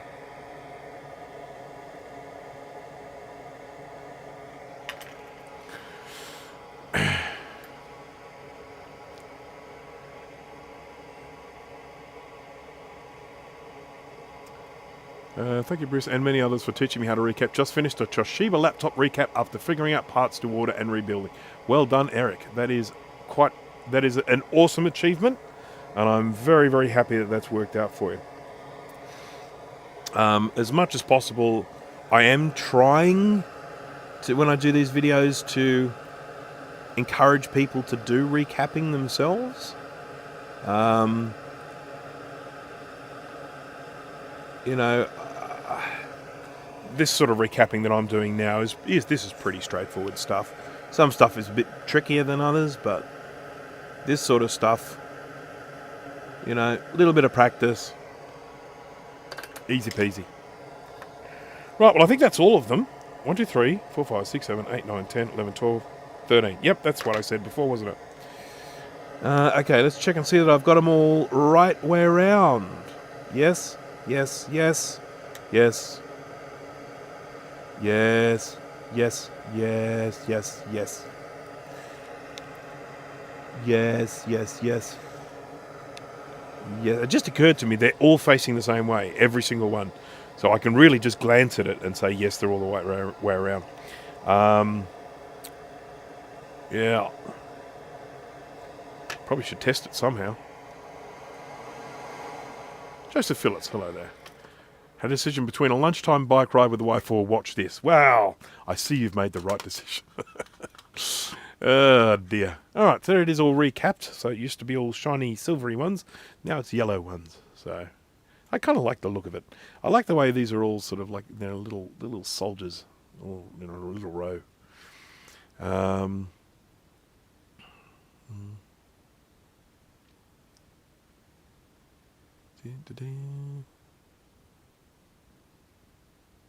Recap my SC30. I need to lock in and get the parts ordered. Yeah, Scarlet Swordfish. That's I mean, you know, if you're just doing a one-off, I don't think there's much doubt that the Console 5 kits are the way to go, because that way you just get what you need. You don't end up having to buy large quantities of stuff. Because I mean, like when I go in and buy caps, I buy, you know, lots of them, and it's a really expensive way to do it, but it's the cheapest way to do it if you're doing lots of recapping. But if you're just doing a single computer, just buying a kit is the way to go. When I first recap, my very first recap that I ever did, which is an SE30, I was on a forum, some sort of forum. I can't remember. This predates me doing YouTube stuff. And I got hold of this SE30. I might have done a video on a Mac Plus by that stage, but I hadn't done anything. Oh, that's right. I was going to do a video on the SE30. This was really early days when I wasn't live streaming or anything like that. And I was going to do a video on the SE30. I set up the camera, I started talking about it, I pulled out the logic board and all these caps fell onto the table. I'm like, oh. And then I just stopped recording and that video never got released. And then I got onto one of the forums and I explained, you know, this has happened. And this person said, yep, this is really common for these computers. This is years ago. This is really common for these computers that fail. They need this. And I think that person actually sent me the caps I needed. I think they had a whole stock of them or something. And they mailed them to me. I paid for them, of course. And they mailed them to me, and I that was my very first recapping. And I was very proud of myself because I got it working. But I went, some years later, I went back and looked at the job I did, and it was a terrible job. It was really bad. I had to go and redo it. It was too embarrassing. Now, I want to test this, but it's a little bit tricky because I've got to bring a bloody PowerBook 6100 down. And that's no small feat. So if that's what people want me to do, I'll have to pause for a bit and go and bring a 6100 down and find space for it on the table and all that sort of crap. If that's what people want me to do. I don't want to... I can always move on to something else. I need to build a blue SCSI. That's one thing I definitely need to do, because every time I get a new computer, I've got to put another blue SCSI in it. And so I just have all the parts. I've got all the PCBs over there, got all the components over here, and then every time I need a blue SCSI, I just come down here and build one. I just buy the blank PCBs and then just do all the surface mount soldering myself, which I love.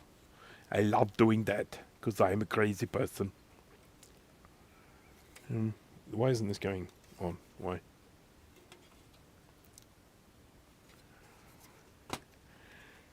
There we go.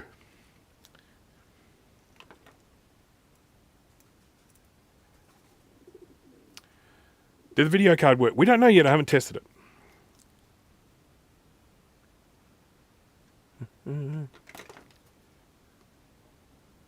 Right. All right, so I am going to do the thing. I'm going to do the pause thing. I'm going to just temporarily pause, and it'll come up with the back soon. Everyone can use that opportunity to go in and press the like button if you haven't done it already. If you have pressed the like button already, please don't press it again. That's not how it works. But if you haven't pressed the like button, please press the like button, or as I sometimes say, smash that like button. Chook cam. Let's check out the chook cam. Chooks. Where are they? They're all not here. Chickens. I mean, there's one floating around here. I don't know where the rest are. Can't see them at all. I've got to clean up all these containers that have ended up strewn around the place.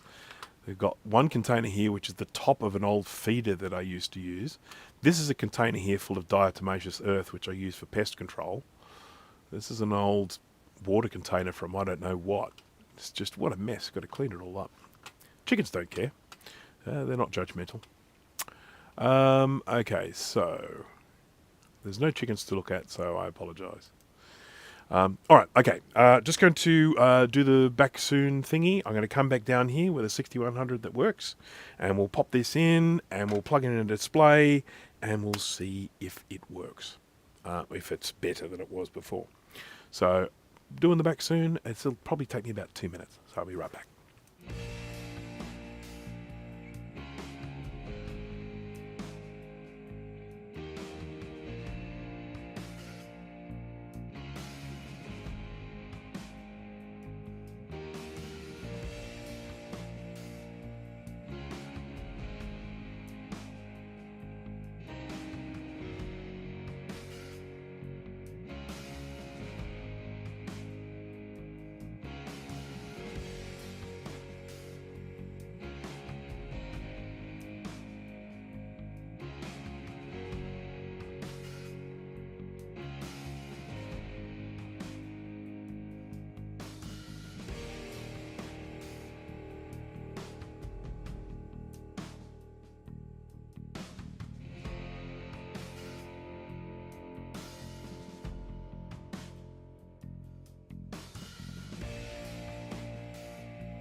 Okay.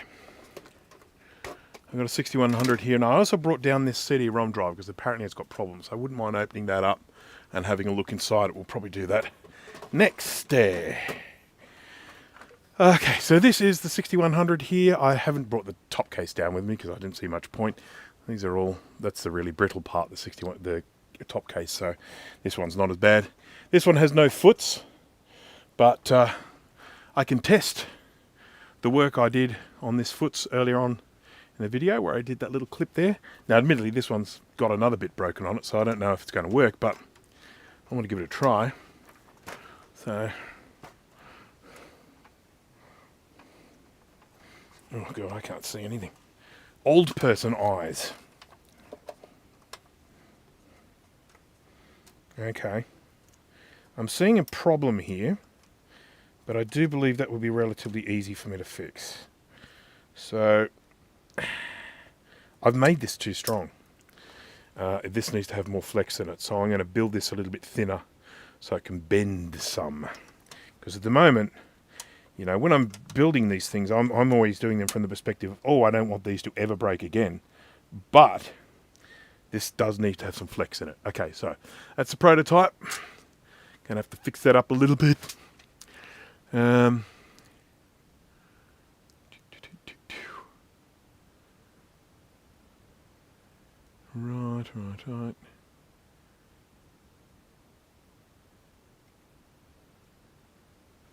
Okay, all right. Now this, incidentally, let me just change views here. I think the top view will be more relevant here. I'll zoom out a smidge. There we go, that's a metric smidge. And we'll pop this down here, and we'll see if we get, I can't really get the whole thing on the desk because there just ain't enough room. There is room on the desk, there's just no space. I mean, the desk is big enough to do it, but there's no space. I've still got all the flux gunk on this, which will need to be cleaned off. But yeah, in the meantime, this sort of fits down here. There's a little metal bit that slots into the case, so it's very secure. And then push it in, just like that. There we go. It's a really good addition to have in a 6100 because the 6100 has this absolutely ridiculous HDI 45 thing on it, which is just the dumbest thing ever. Apple, dumbest ever. Whereas this display card, this external display card, it just has a standard DB15 on it. So we don't have to worry about the stupidity with that adapter. So, just, yeah. I don't know if people watch Crazy Ken from this channel. He's a friend of the channel. I have made some minor contributions to some of his videos in the past. He has a shirt where he actually has this adapter, and what does he call it? Something to technology, I can't remember.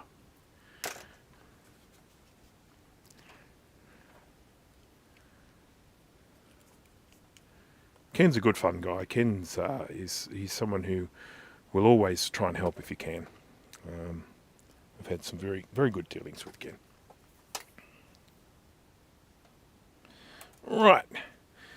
Now, this is one of the stupid things about the 6100. It has a mechanical switch for the power. It's sticking out the front of the power supply here, and there's a little plastic shaft that you press at the front here to switch it on. Okay, there we go. Got a ding. That's nice. This is red. This should go green if we start getting a signal. Because there's a very good chance that I've broken this. That's not the first thing that I've broken. Hey, it's gone green. Hey, look at that. I don't see the artifacts on it anymore. It's kind of hard to tell because this is a ridiculously high resolution on a tiny, weeny little screen. But I don't see the artifacts anymore. I'll know for sure when the background loads up because the background has a pattern. And once that pattern loads up, then I'll be able to get a good idea. 8.6 is just an operating system I forget. I kind of forget it even existed. The Macs that I'm using, most of the old ones, are all on 7, 7.5, 7.1, you know. We're all using 7. There we go. Yeah, no, the artifacts are gone. Yay! Success, people! So even though those caps were clean as a whistle, they were definitely not operating at spec because it had artifacts. Now those artifacts are gone after recapping. So we call that a successful recapping. Yes, sirree, Bob. I'm going to get a mouse here and plug it in so I can at least have a look and see what this display can do. So yeah, 8.6, and then of course with the later Macs I generally use 9. I hardly ever put 8 on anything, which is just silly. I mean, I don't know. I mean, with this 7100, I would probably opt for 7.5. I think it might be a bit quicker, but I don't know. Maybe 8.6 has more PowerPC native code. I probably need to look that up, but 8.6 seems to run pretty slow on this thing. I've got a mouse here. Come on, mousey. Hello, mousey. There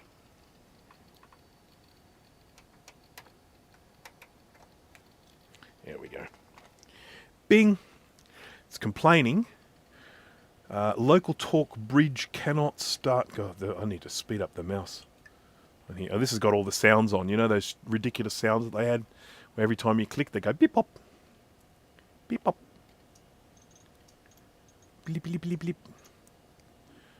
Control panels. Monitors and sound. So we are currently running this out. Thousands of colors at 1152 by 870, which is pretty high res. So we got 1024 by 768. Auto config. Got some sort of shadowing here. I'm not sure if the shadowing is something to do with this screen or whether it's something to do with the display card. It's weird. Maybe there are still problems with this card. Oh, we'll see when I've cleaned it. Once it's gone into the ultrasonic and got all clean, sometimes that'll improve it. So that's 1024 by 768. Still on thousands of colors. 832. Oh, does not support. Poo.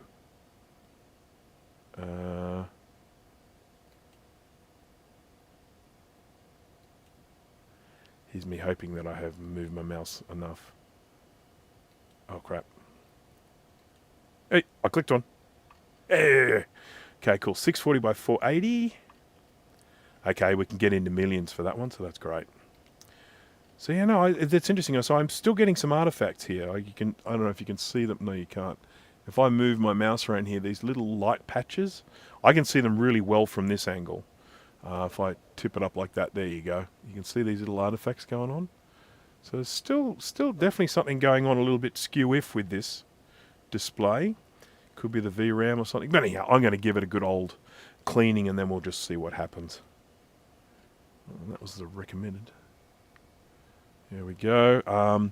This particular hard drive that came with this 6100 got a few little gems in here. Look at this. We've got Adobe Illustrator 8. Gotta love that. That's taking me back. Adobe Illustrator 8. We've got PageMaker 5. Where's Dana from Dana Does Stuff? He loves PageMaker. And Photoshop LE. So LE was sort of like a scaled down version of Photoshop. LE stood for Light Edition. And it was really, really common for the LE software to be included with scanners of the era. So this is one of the things that Photoshop did which made it so successful. So many people ended up owning Photoshop. That's one of the ways that it just massively got market saturation. Because Photoshop wasn't the only image editing software around at the time. There were plenty of others out there. But Photoshop was the one that essentially won the war. And now people, when they talk about retouching, they say, oh, that image has been Photoshopped. Which, of course, from the era that I come from, the word is retouching. Photoshop is just the tool that's been used. So, around about the time, you know, sort of that Photoshop was you know, going well and everything like that, that was also a time when scanners, desktop scanners, were coming down in price and becoming far more available.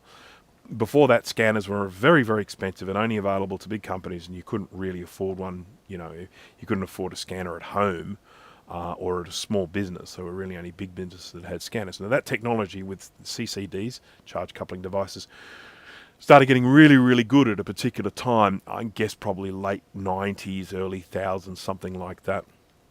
And you could pick up a desktop scanner for quite cheap, but once you had that scanned image, what then? And so what a lot of the scanning companies did was they bundled the scanner with Photoshop.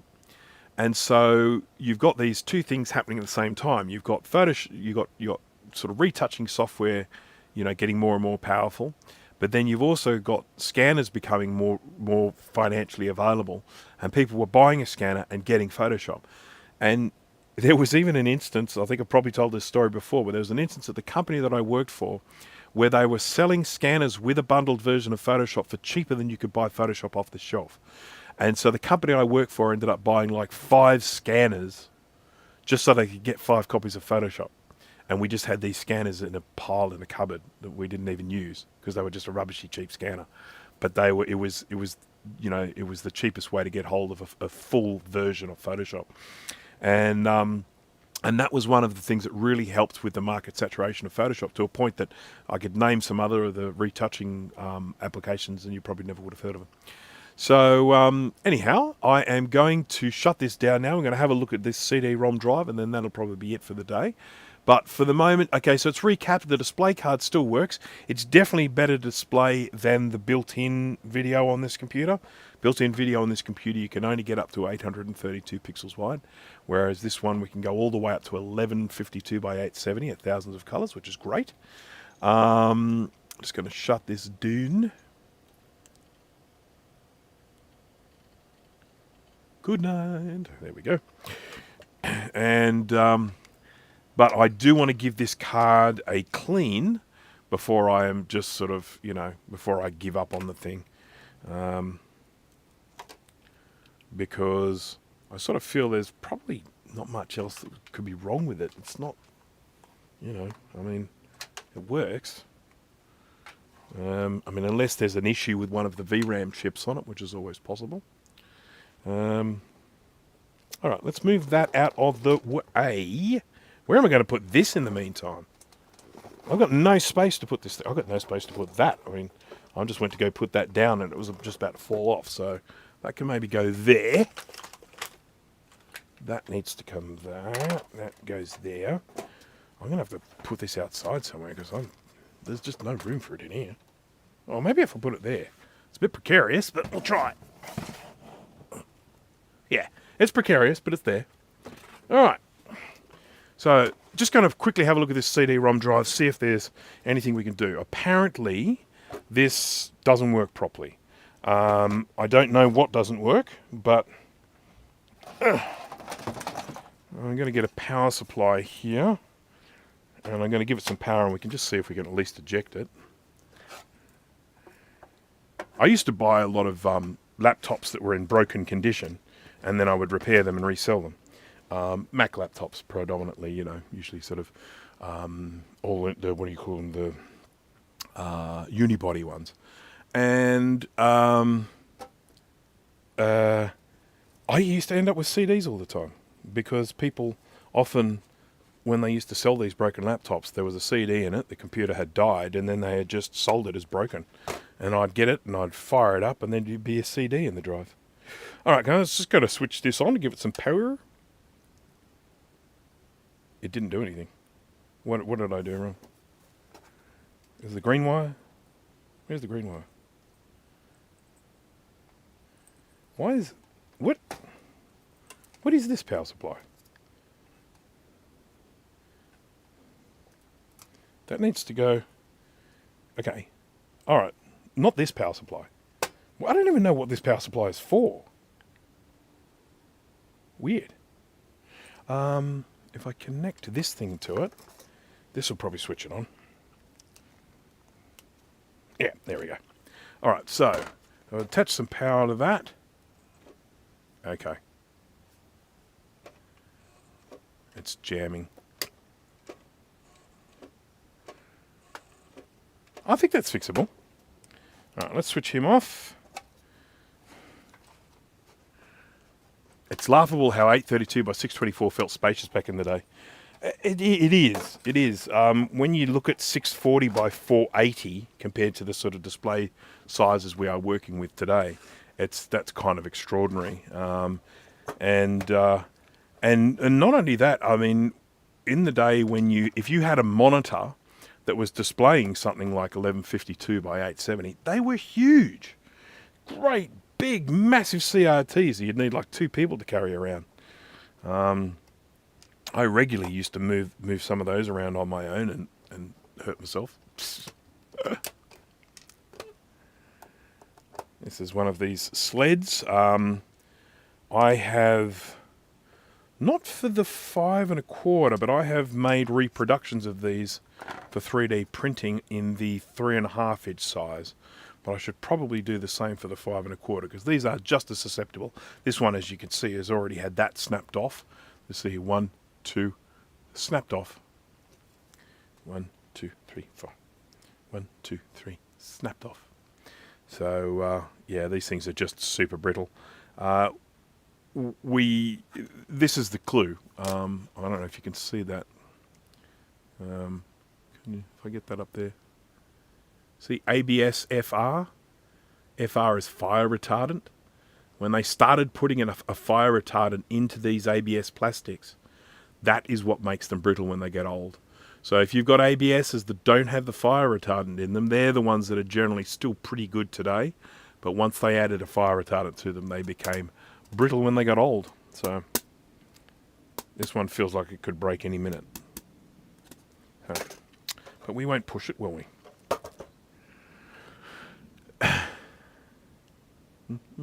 Alright, so let's have a look at this.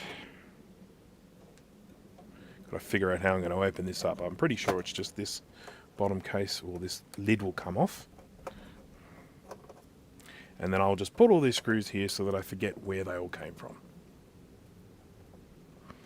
Our non-FAR ABS plastic is yeah, it's I guess there was fear that if there was an electrical short inside a device like that, that it might then go up in flames, I suppose. But I know that I would much prefer that they hadn't added the fire retardant to these plastics. I'll probably still go eventually, but why aren't you coming off? Way. Oh, is this going to come out? How's that going to come out if it's jammed? Tell me that.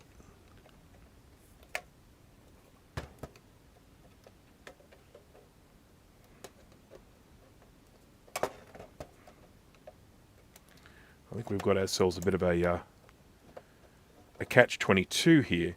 In order to remove this, I have to slide it forward. Let's see if I can pull this out with a paper clip. Do I have a paper clip here? Why am I asking you?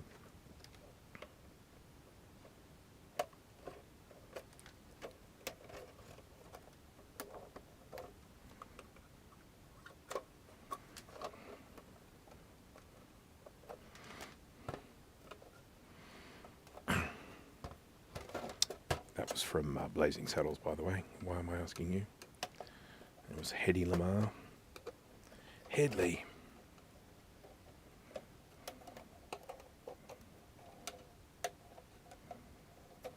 There we go. I think that might give me enough to get this off. Let's hope. This one here. So this got to slide forward, I think. Oh. Or maybe not. It's coming off. That's all I care about.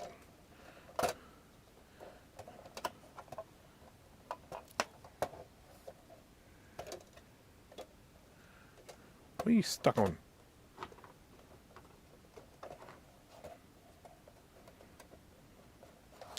What is it? What is keeping it on there? What?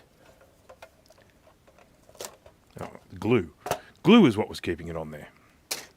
Or it's certainly foam that's just got a little bit... Right. What now? I'd really love to be able to look at it from the other side. But that's all...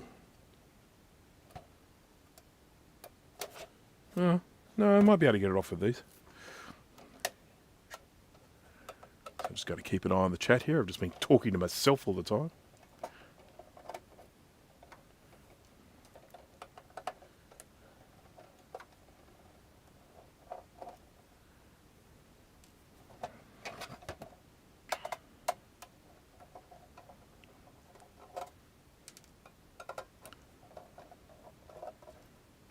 Okay, let's see if this top piece will come off. Hey, it does. Maybe I should have done that first. A little bit dirty inside. Da-da. Okay, so this is the... oh, that's underneath there. I'd really love it if I had something really long and thin like a paperclip, which I don't have.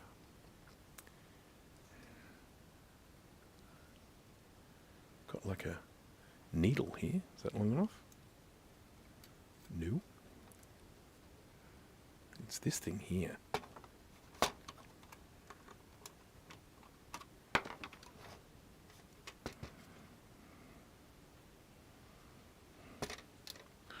It's vexing me. Something as simple as a paperclip, but I don't... oh, I do have paperclips down here. I know I do. I saw a bag of them just the other day. Joy, oh joy, oh joy.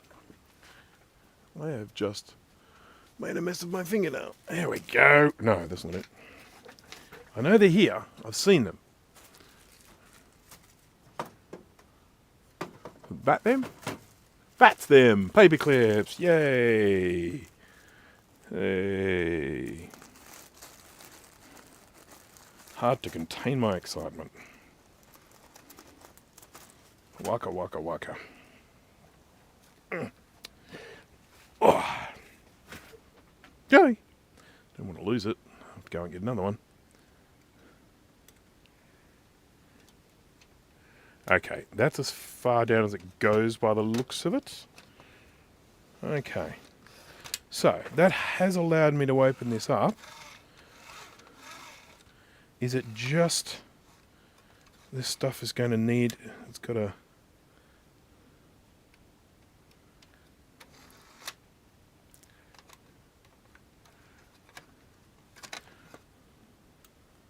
and this definitely feels like it is a mechanical issue. More than anything.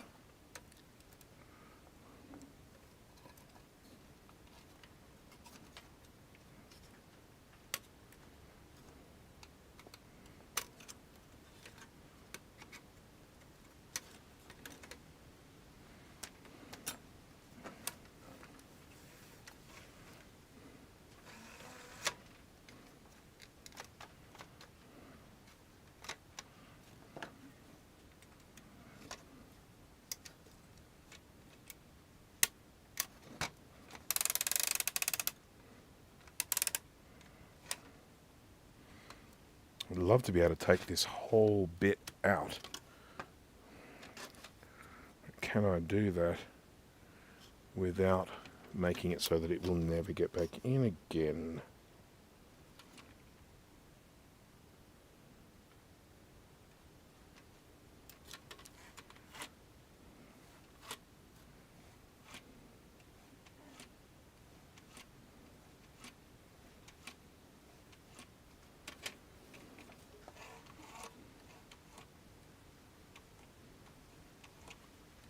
Okay. Okay. Whoops! What have I just pressed? I just look up and I see this sort of configuration screen. It's like, what is that? Okay, what is stopping this from going any further? Whoopsie. That is. Alright, so this little plastic thing here is what stopped it. Now this one says ABS, but I don't see fire retardant, so we might have. I'm not gonna push this too hard, but I think we might be okay there. Now this is really dirty.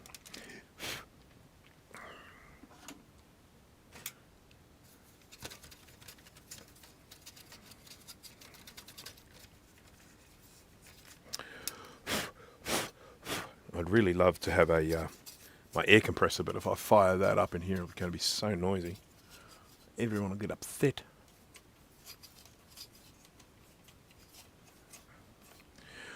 Now, one of the things you can see with this that is very likely to cause problems now or potentially sometime in the future is this little rubber O-ring, and this has been sitting in the same position for a long time because you can see it's shaped a bit like an egg. I can kind of try and clean this up a little bit.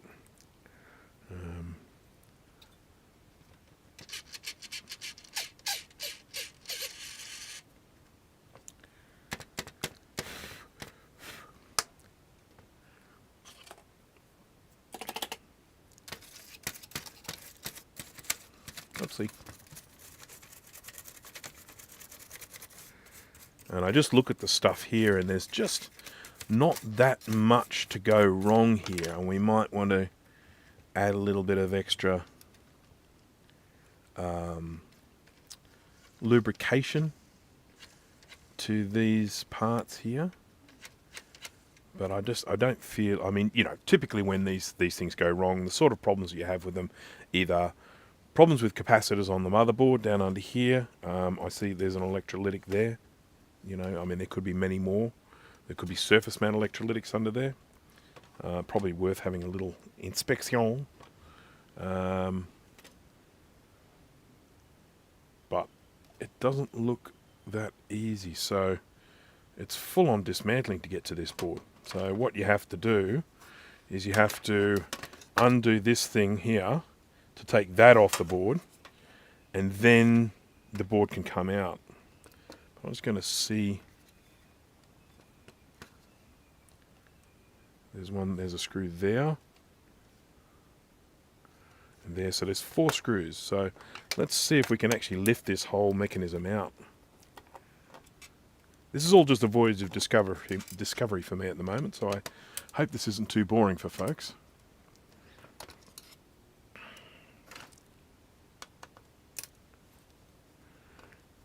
And boy, I hope I can remember how to put it all back together again.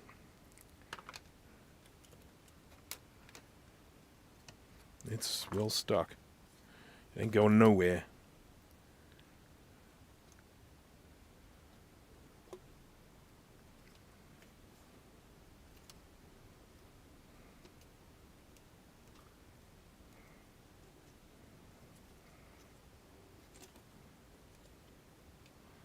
Well, that's stuck in from that side as well.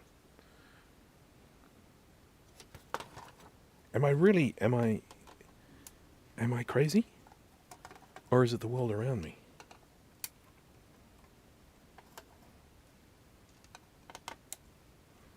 At least I'm recording this as I do it, so when I go to put it back together, I can just watch the video back again. Oh, you're never boring. Isn't that a lovely thing to say? It'd be nice if it was true.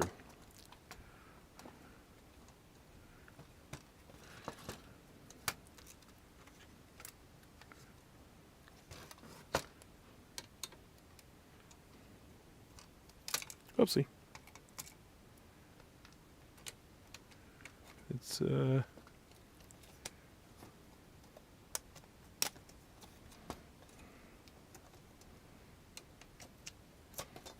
we go. All right, I think he's coming out. He's coming out. Oh yes, sorry. There's only one screw holding this in now. It's this little earth groundy thing here.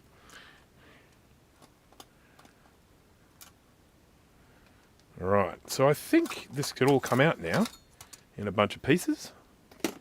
Joy. Happy, happy, joy, joy. Now this one's got a little cluster of electrolytic capacitors, not surface mount ones, they're through hole. I'm not going to change them, I'm not going to replace them, and there's a very good reason for that. They are unusual shapes. Some of them I might have, but some of them they're kind of short, fat little guys like this.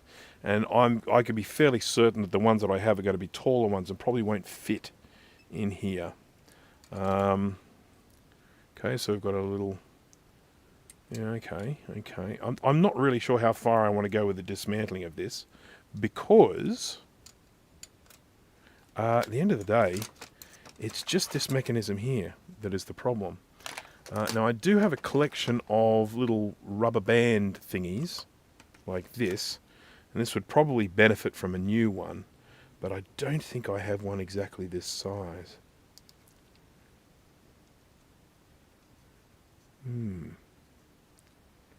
Yeah. So I'm going to get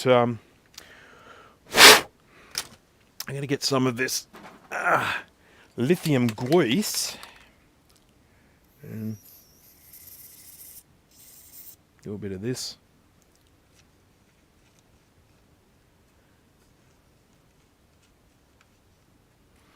So we're going to take this one off so I can get to the cog underneath it.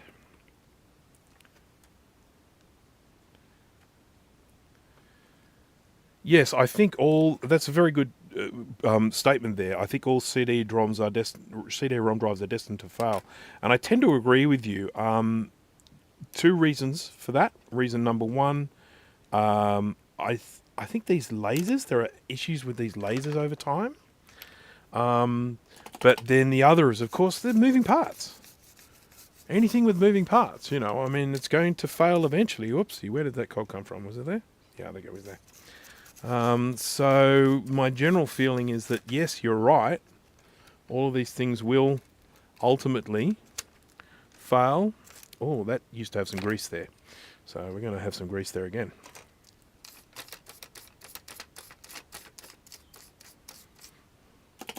If I can get this back together again and it works, it will be a freaking miracle.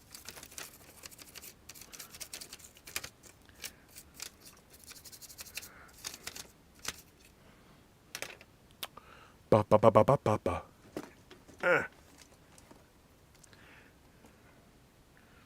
You know, one of the things that I always worry about, one of the things that I guess the greatest fear I have when it comes to computer restoration or computer, you know, just trying to keep these old computers going, which of course is something that I very much want to do. The thing that worries me the most are all of the little, what do you call it, birdseed passives on a board. So let's say, I don't know, we'll just take a board. This one here, an SE30. There's an SE30 board. Okay, and we know that these are destined to have problems with these. We know for a fact that it's common for things like these RAM demuxers to fail. We know it's common for these little guys here. I can't remember what they're called. These to fail. We know that's common. We know that the electrolytic capacitors fail and we have to replace them. But what happens if in 20 years' time all of these guys start failing? And, you know, the restoration of an SE30 is going to involve replacing every single one of these little tiny passives on the back. That's something that really genuinely worries me for the future of retro computing. Yeah, I've got no idea if this actually reads a disk. At the moment, the only problem I've got with it is it doesn't eject. But, you know, I mean, that might be the only problem with it. I might be able to get it ejecting and it'll just work. It doesn't worry me greatly because I don't really use the CD-ROM drives on these anymore. You know, if I am playing a game that uses a CD-ROM drive, because I have things like a Blue SCSI where I can stick an SD card with just virtually unlimited storage space, I just use disk images. So, for example, one of my favourite games to play on an old, like an OS9 machine, is a game called Zork Nemesis. It's an old point-and-click adventure game, and I love it. I love just sitting down and getting swept away with it and playing it for hours, and I really, really enjoy that. I enjoy playing Civilization and stuff as well, but anyway, that's another story. And Zork Nemesis comes on 3 CDs. And see, look at Riven. Riven comes on 5 CDs. And I just make images of those CDs, because I own them all, so I just make images of these CDs, and then I just copy them to the huge amount of space that I have on a Blue SCSI. And then when I want to play those games, I just launch the disk images. I mount the disk images and I start playing it without any need for a real disk. Back in the day, I mean, you wouldn't have really thought people would do that, because CDs they held so much data. People didn't have that sort of space on their hard drive to be able to do that. Okay, just putting some lithium grease into this cog. Is that right? Not sure if that's right. I think that maybe should be that way around. No, definitely not that way around. Yes to that way. Okay, there we go. And then this one. There's a little bit of grease in there as well. There we go.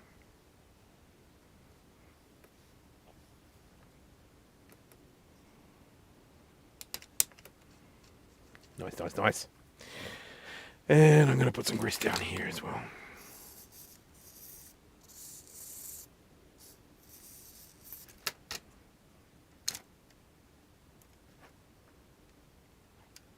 Okay.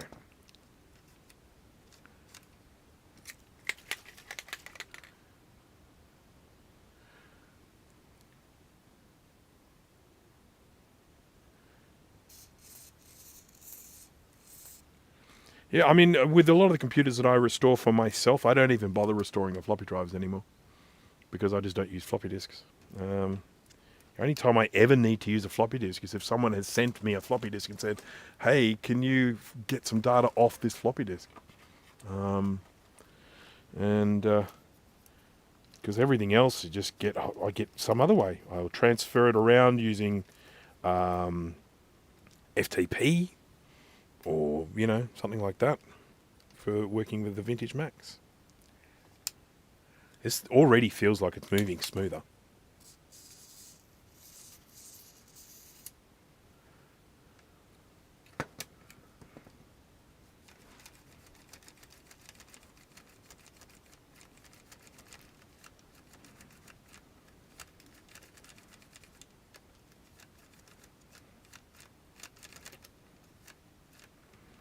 Okay.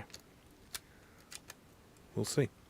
We will see what we will see, as they say.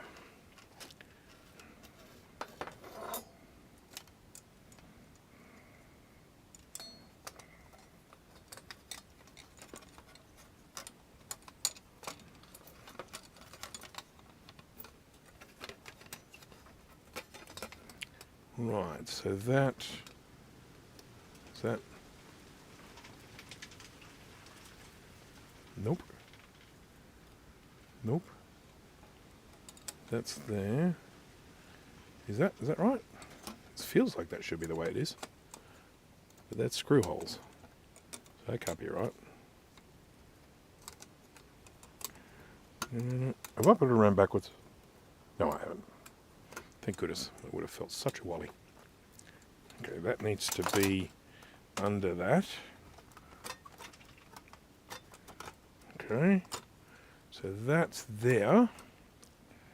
Put that back on there. This is all probably a wicked waste of time.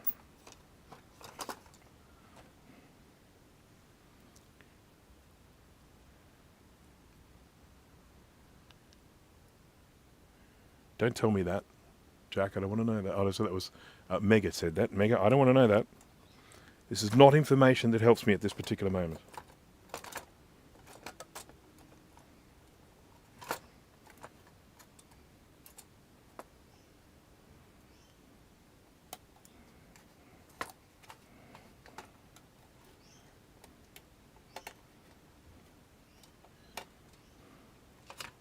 Right, so that's good.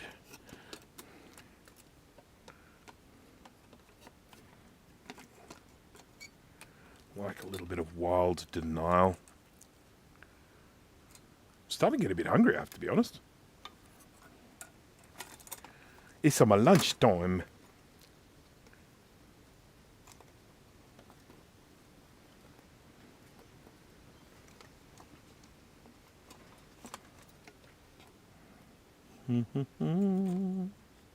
That goes there. I think that goes there.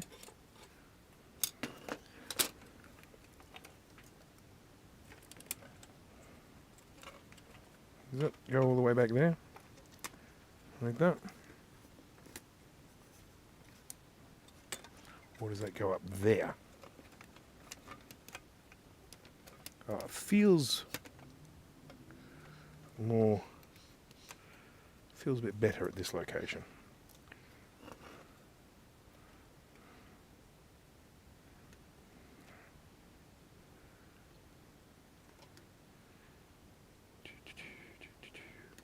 Yep, okay. Which screw is where? I have to go back and watch my bloody video back again, don't I?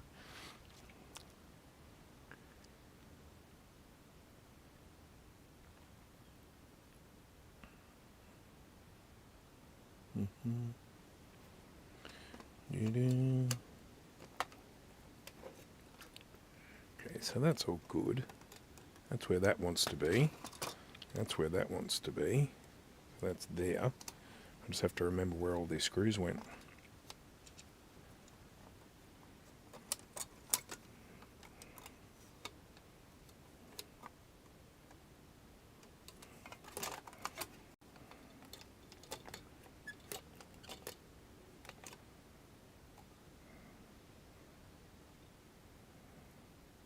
Got these little things, they've got these little plastic feet that are designed to go through little holes, but it's just a matter of making sure that I put the little plastic feet through the correct holes.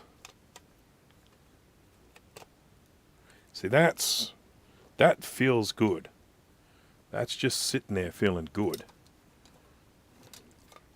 Yeah, yeah, yeah.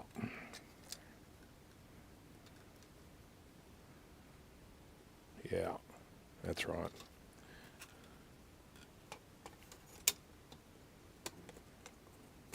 There we go, look at that. Snug as a bug in a rug. Now, I do have this issue at the moment where I'm not sure which screws go next. There's these ones. Now, these are probably these ones with washers.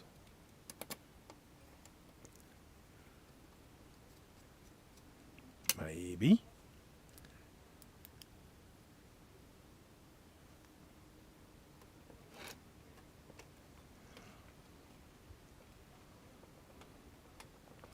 Computers from the 1950s still exist and work, so I'm confident we'll figure out a way to carry on. Yeah, I generally have the same feeling. I think people will figure it out.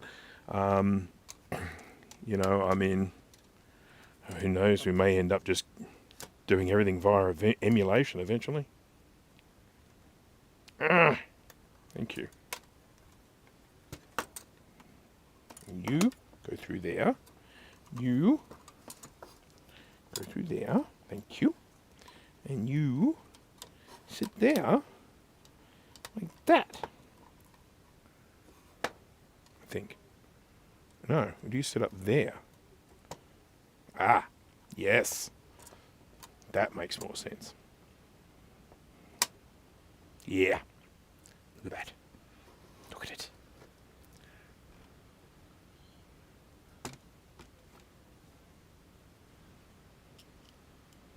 Accept the challenge.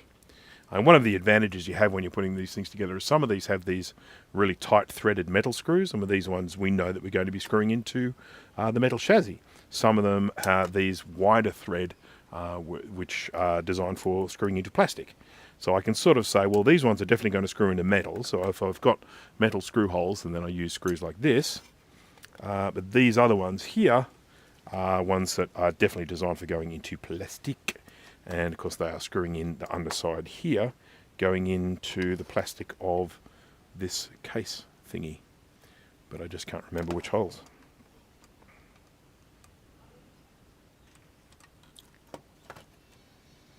Oh, that was probably supposed to go underneath. Do you reckon that was supposed to go underneath?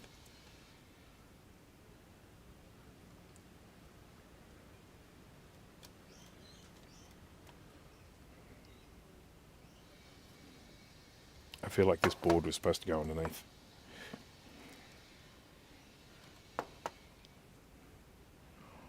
Or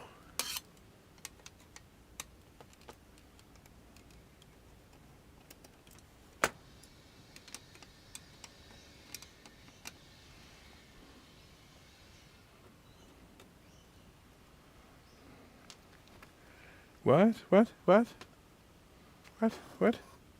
Oh, I didn't put the rubber back on. Oh, that's all right. We haven't got to that stage yet, so it's all right. Just had a freaking panic there for a second. Just imagine putting the whole thing back together again and then realizing I didn't have the rubber bit on.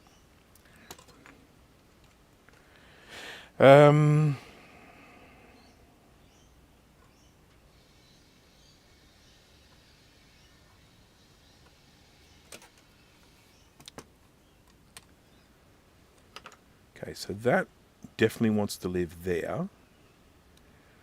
But, so that's a screw, that's a plastic screw there. So I'll do that one.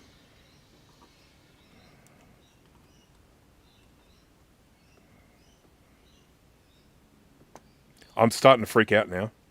I think this board, yeah, I've done this wrong.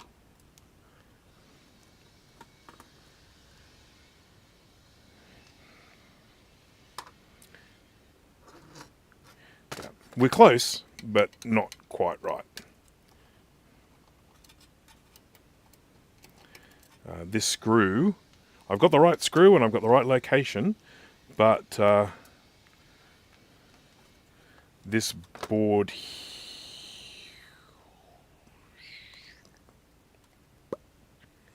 I'm starting to think.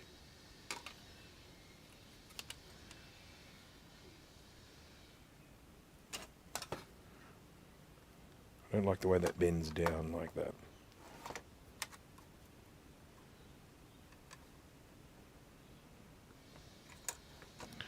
See, is that meant to go underneath? Like that? See, that looks far more plausible. Because now when the screw goes in, it's holding two things together. Yeah, that looks right. But is it the same with this one as well? Does that go underneath too?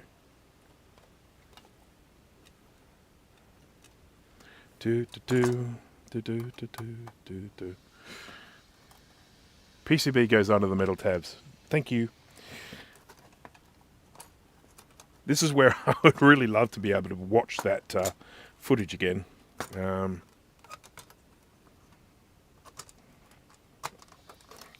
So does this one go under as well? Does this one go? Does this?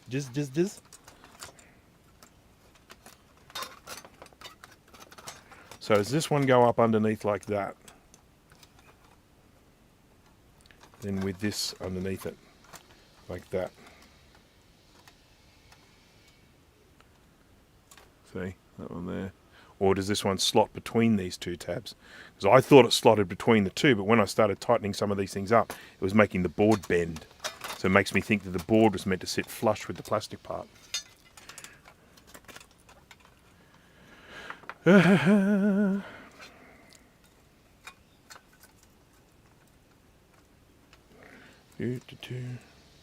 Got some stupid songs in my head at the moment. They're not helping me at all. Breaking my brain.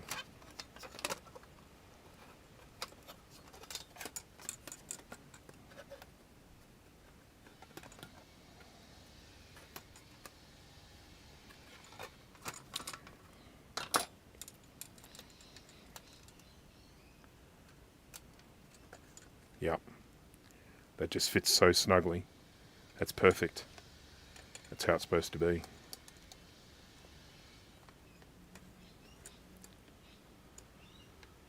Just like that.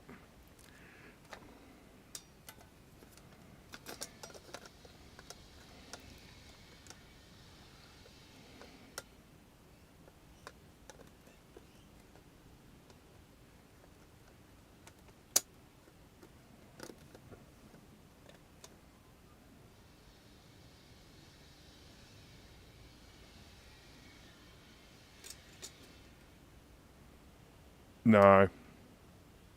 Nope. Nope. Nope. It's under both for the top one, but for this one here, when I push that into place, unless that goes there, when I do that, oh no. Yeah, and when I do it that way, it's alright. No. Yes? I'm not sure. Really should have paid more attention, shouldn't I? So if that's sitting like that, and that's there, I think we're right. Yeah. I'll put some screws in because that'll help.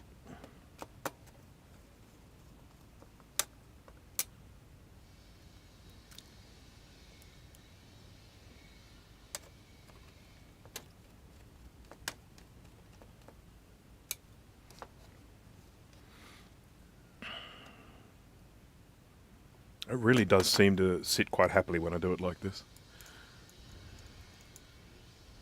You're off, Eric. Thanks for joining.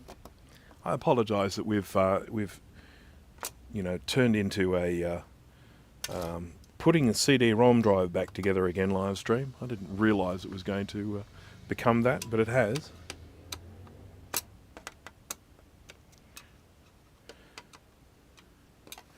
Head off, go to bed, sleep well, dream of HyperCard.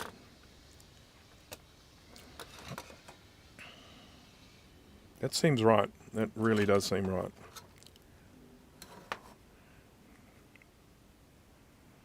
And so then this little guy, that's also a metal screw, so that's probably going to be this little teeny one here. Yep.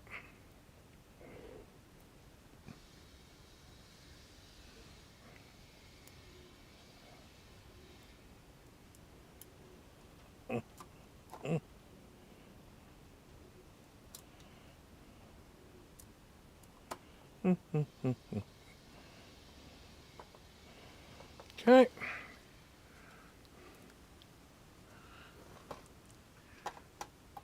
Just most of it's not on a live stream. This is true. Because the thing is that if I was doing this not on a live stream, there are a few things. First of all, I would have been taking photos non-stop while I was doing it. I'd just been going click, click, click, click. I didn't do that because I'm sort of like, well, I'm filming it. Now, of course, I could at any time just go back and watch myself back again. I can go up here to look at the channel and just and do it that way. But I kind of I don't want to do that sort of midstream. I sort of worry about, you know, just sort of having my live streaming myself staring at that one feels a little bit tight. Staring at the screen, I feel it's a little bit silly, but this definitely feels like it's going together properly now. Okay, there's these two here. There's one here. This one's a lot snugger. Is that a word? Snugger? More snug?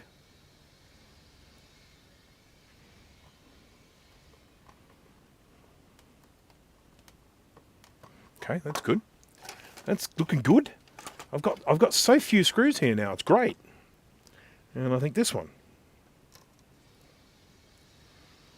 And I know where some of these other ones go. I remember them, so feeling good. I'm feeling really good about this. All right.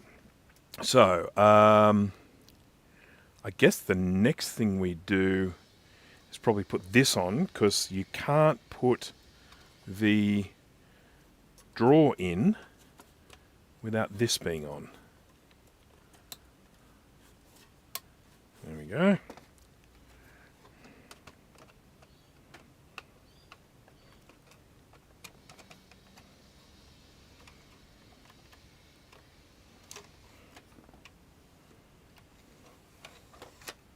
Right, look at it. How good's that? Right, so before I put all the rest together, I'm going to give it some power and see if it ejects, because I think all the bits are in there for us to be able to test if it's ejecting. So I'll get my power supply and I will plug in my little Molex connector. Molex. There we go. And then we'll get some power from the power supply. Now, if this doesn't pop open, the problem is something else, but, you know. At least I had a crack at it. Look at this laser doing a little lasery thing. Okay, so, press a button. Ah! Look at that. Beautiful.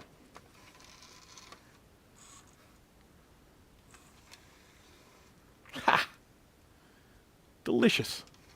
You're probably not number one anymore. Sorry, Jeff.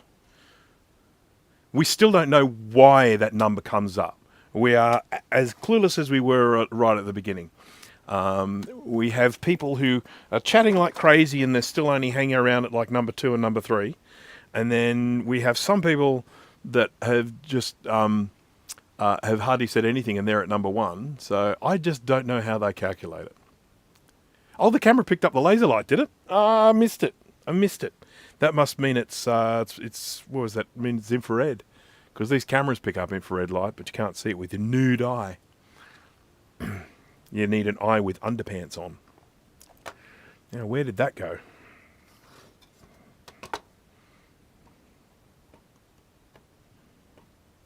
Missing a screw. That one's there, there. We'll see, it might come clear when we go to put it back together again. Oh, that was for this one, wasn't it? I think. That was this bit. So we had it that way around, I think. And yeah, that sounds about right.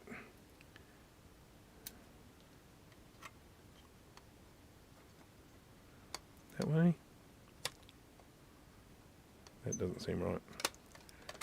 About that way.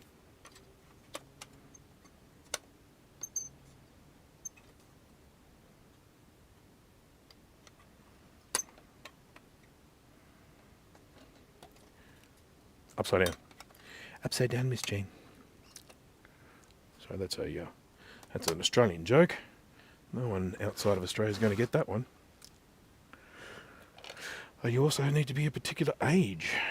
An old fart like me. I'm not that old. I'm 51 or 2 or something like that. What year is it?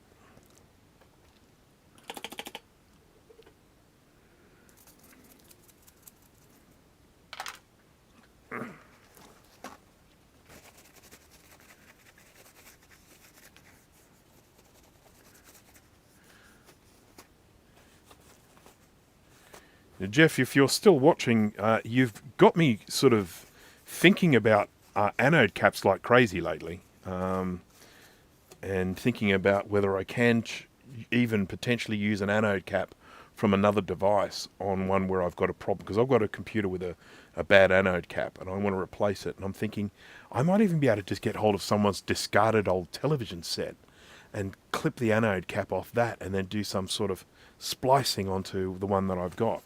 Just curious. I'm going to give that a try. Okay, so this one went, I think, on the bum, under her, and this is why this is offset like this. I was trying to put the board in the middle, but the reason why this is offset is to keep all of this circuitry here off this base, so we're not getting shorts.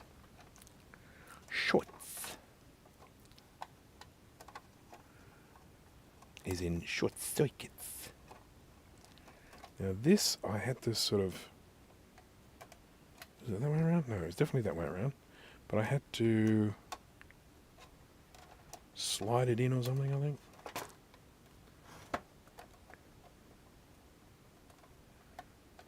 No, that was it. Nice. Okay, so that were these ones, I think.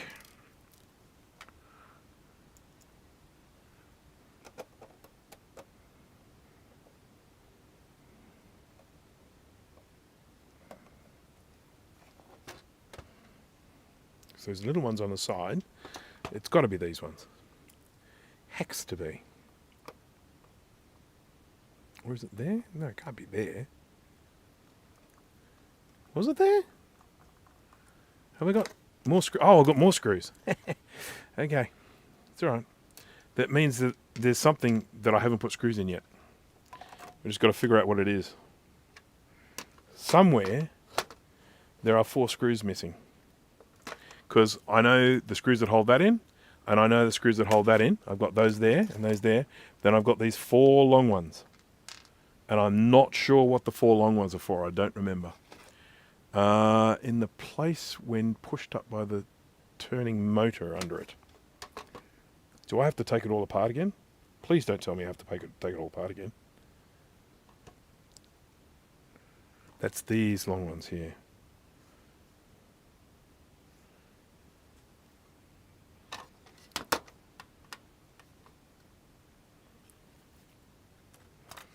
I'm going to just pop this out again.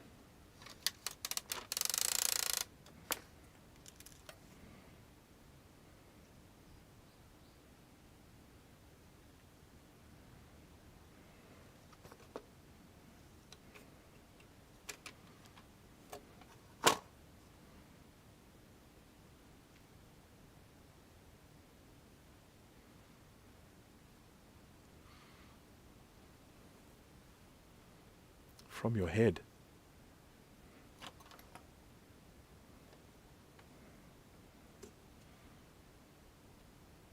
makes me think that I don't need these screws. Even though I know that's not true.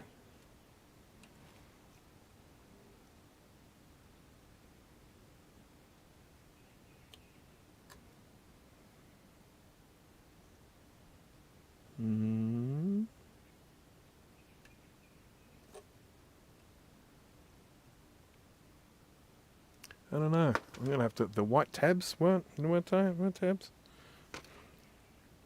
I am going to have to go back and have a look. I'm so sorry, everyone. This is terrible. I'm going to have to go back and watch my own live stream and figure out where I took these long screws from. How embarrassing.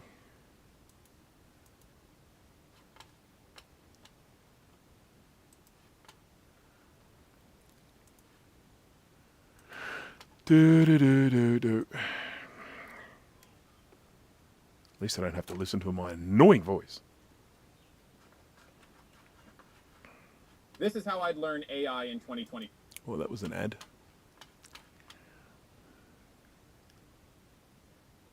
On the bottom plate. Okay. I just need to see it. My brain just can't visualize it at the moment, so I'm going to go back. Go back. I see them. I see them on the desk. Okay, they're not on the desk there. Okay, so some stage after here is when I remove them. Keep moving forward. I'm just going forward in... Oh, hang on. Okay, that's those ones. Okay, cool. So they came out after that. Ah, here we are. No?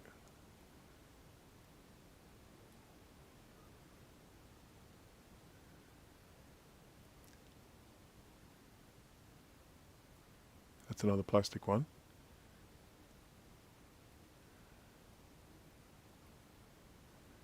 No, it's from earlier than that. Must be earlier than that. Okay, well that's a promising sign if it's earlier than that.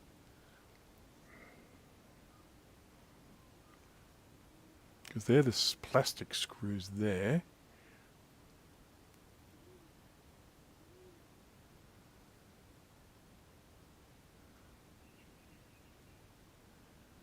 Come on. Come on. Watching a guy watching the live stream live on the live stream. Oh well, yeah. What was that? What was that movie with DiCaprio?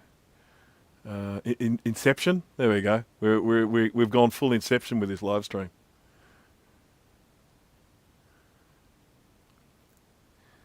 Watch me, watch you. Watch me, watch you.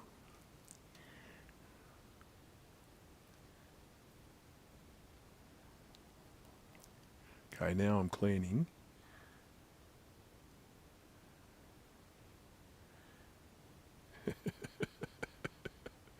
Oh dear, it's a funny old world, isn't it? Okay, on the bright side, I think I took them off very early on. So that means there's a good chance that they're not something that I have to pull it apart again for.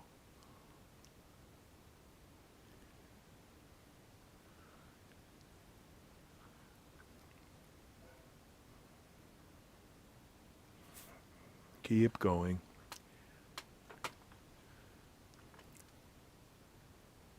Oh! They're the thing that was holding the bloody... this on. They're the screws that were holding this on. I don't need them. Pfft. Everything's fine. How are you? Okay. Everything's fine. Everything's fine. We're all fine now. We're fine, okay? We're fine. We're going to put this back together.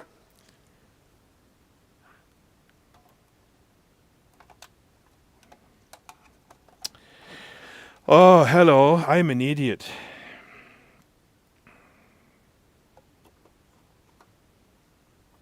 "5 minutes of our lives will never get back." Exactly, Jack. I apologise. You be something to share with friends. Goodness me, I was watching this live stream the other day, and you wouldn't believe what happened.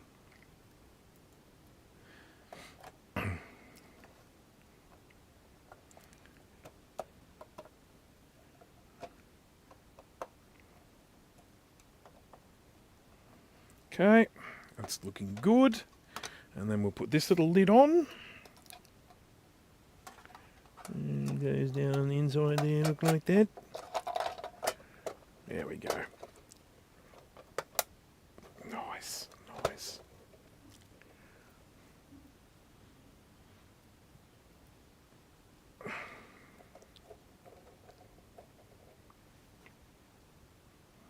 Got a dash. Thanks again, Bruce. You're welcome, Grant. Thank you for sticking around as long as you did. Thanks to everyone for sticking around as long as you have. Goodness me. There will be a prize afterwards. I can't. I honestly can't validate that. I don't think there will be a prize.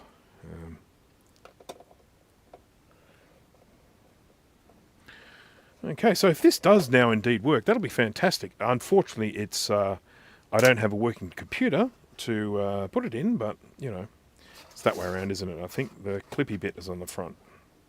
Yep. Because this is from the 6100 that doesn't work, and the 6100 still doesn't work. My working 6100, which I was looking at just there, that, I believe, has a working CD-ROM drive. But we'll check, because if that one doesn't work, I'll put this one in. Should have cleaned the head while I was at it, shouldn't I? Never mind.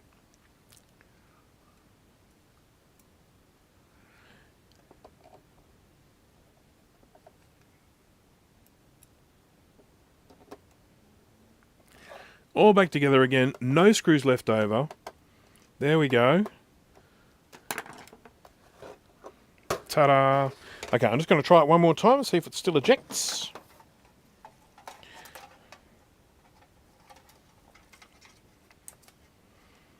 All these connectors here I don't know because they're all PC things. I don't own PCs. I don't have any. None. There we go.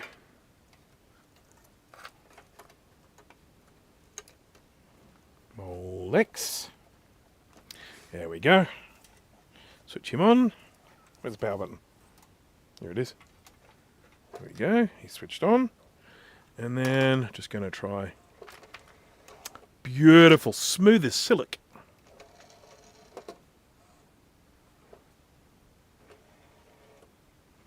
Groovacious. Love it. Love it. I don't know why that makes me so happy, but it does.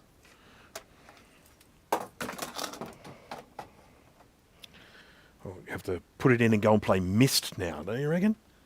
Good thing to do. Get the old Myst game happening. CD game. Whoopsie. Sorry, I just boofed my microphone then. Okay, all good. I guess I don't have any CDs down here. I've got DVDs down here, but I don't have any CDs. So I don't have anything here to test it with. I can obviously put it in the computer and I can press the eject button and spit it out. But I don't have any CDs here to test it with. So what I will do, I will test it with a CD, and then I will post on my Facebook feed whether it works. So please... Incidentally, I am planning on setting up a new Facebook page and then disabling the old one. I've got my Brankus Creations Facebook page. And so in theory, what I'll do is I'll set that up and then I'll just put links for people to go to the other one. And the reason is when I set up my Facebook page all those years ago, I set it up for my business, which is my web development business, Brankus Creations. And I then started using Brankus Creations for my YouTube.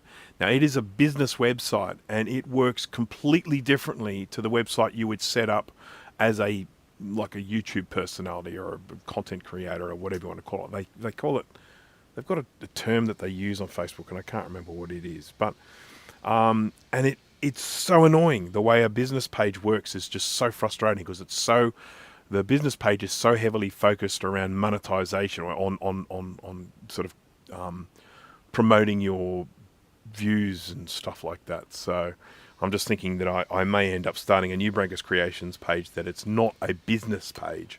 It's what do they call it? I think they call it a celebrity, which I think is a little bit rich. I definitely don't consider myself a celebrity, but you set up a page as a celebrity and they work very, very differently to a business page. But anyhow, that's probably not a lot of information that you needed. But okay, so just talking about what we went through today. So I recapped a display card for the PowerMac 6100, replaced 13 47 microfarad 16 volt capacitors. It worked at the end of it, but I'm still getting some artifacts, so I want to give it a clean, see if that helps. It does have a lot of dust and gunk on it, and maybe that will help, and hopefully we get rid of some of those artifacts. If not, I'll probably start inspecting it to see if we've got any solder joints that might look a little bit iffy or something like that. But at the end of the day, I have to accept that it is a possibility that we could have some VRAM chips that are not working well. And if that is the case, I'll probably just leave it as is. I'm not going to go around trying to source new VRAM chips and trying to replace them. Boost this post. I know, Jeff, I am with you there totally. Where you go to do a post and all you want to do is press the post button, and the big blue button, which is like the, yes, this is what I want to do, is it's boost post, and then the button that looks like it's like a cancel button, that's the one that's just posted anyway. And so you have to sort of sit there and check it. It's like, no, just bloody post it. I don't want to give you money. I need it. Sausage and kale for breakfast, chicken and veggies for dinner. Sausage and kale. Kale with the sausage. I got to have some starch with sausage for me anyway. Sausage got to have some bread or some chips or something like that. Chips as in fries. So, yeah.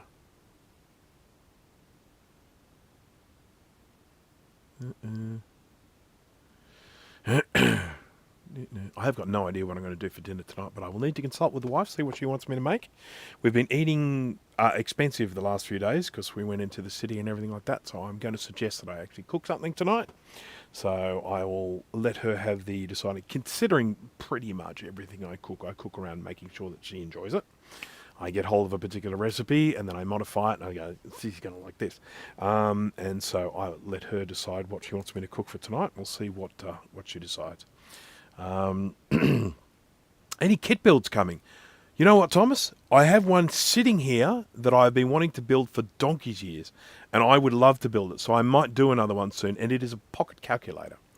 So I was thinking I might build that one because the builds are designed to be sort of like a soldering tutorial thing. So if someone has watched some of my other soldering tutorial videos and then is sort of wanting to just get more of a real feel for soldering, as you know, real life things happening, because when I do the beginner's guide to soldering videos, I've got 3 of them. It's all scripted, or most of it is scripted, and I just go in and describe a lot of things. But when it actually comes to building a kit, you can often go, oh, well, this just happened, and when that happens, what I would normally do is this, blah blah blah blah. So it's actually quite a good way of doing things. So, okay. Learn to solder trying to bridge pins on the BIOS chip of a motherboard. There you go. Yeah, anyhow, what I would say to anyone, if they are into soldering and they want to, practice. Practice is the most important thing. Just get in there and practice. The thing that I found is I started doing things differently to how some people were telling me to do them, and I was getting better success with doing it the way I like. And that's kind of what I say to people. I can show you how I do it, but you need to experiment, try different things. You might actually have more success doing things in a different way. I know what works for me, and that is ultimately what I show on my channel. I say, this works for me, and it might work for you as well. So this is what I'm going to show you. But at no stage do I ever say that what I do is the right or wrong way. It is just the way that works for me. And that's the thing you just have to do. You have to find the way that works for you as well. Okay, so I'm going to wrap things up now. So as I say, the other thing we did, we got this ejecting. It now ejects. I'm going to test this out. And if it works, I'll do a little post on my Facebook page and sort of say, hey, the CD-ROM works. What else? I am hoping to get my product review for this soldering iron out soon. Basically, I'm really, really happy with it. So I just have to find a way of putting that all into words and describing it all. And, as much as possible, what I like to do with my product reviews is make them a bit like a try before you buy. So rather than, so yes, I will go in and I say, I like this or I don't like that. But I will really try and walk someone through it, so they can get a very good idea of what it would be like to own one before actually buying it.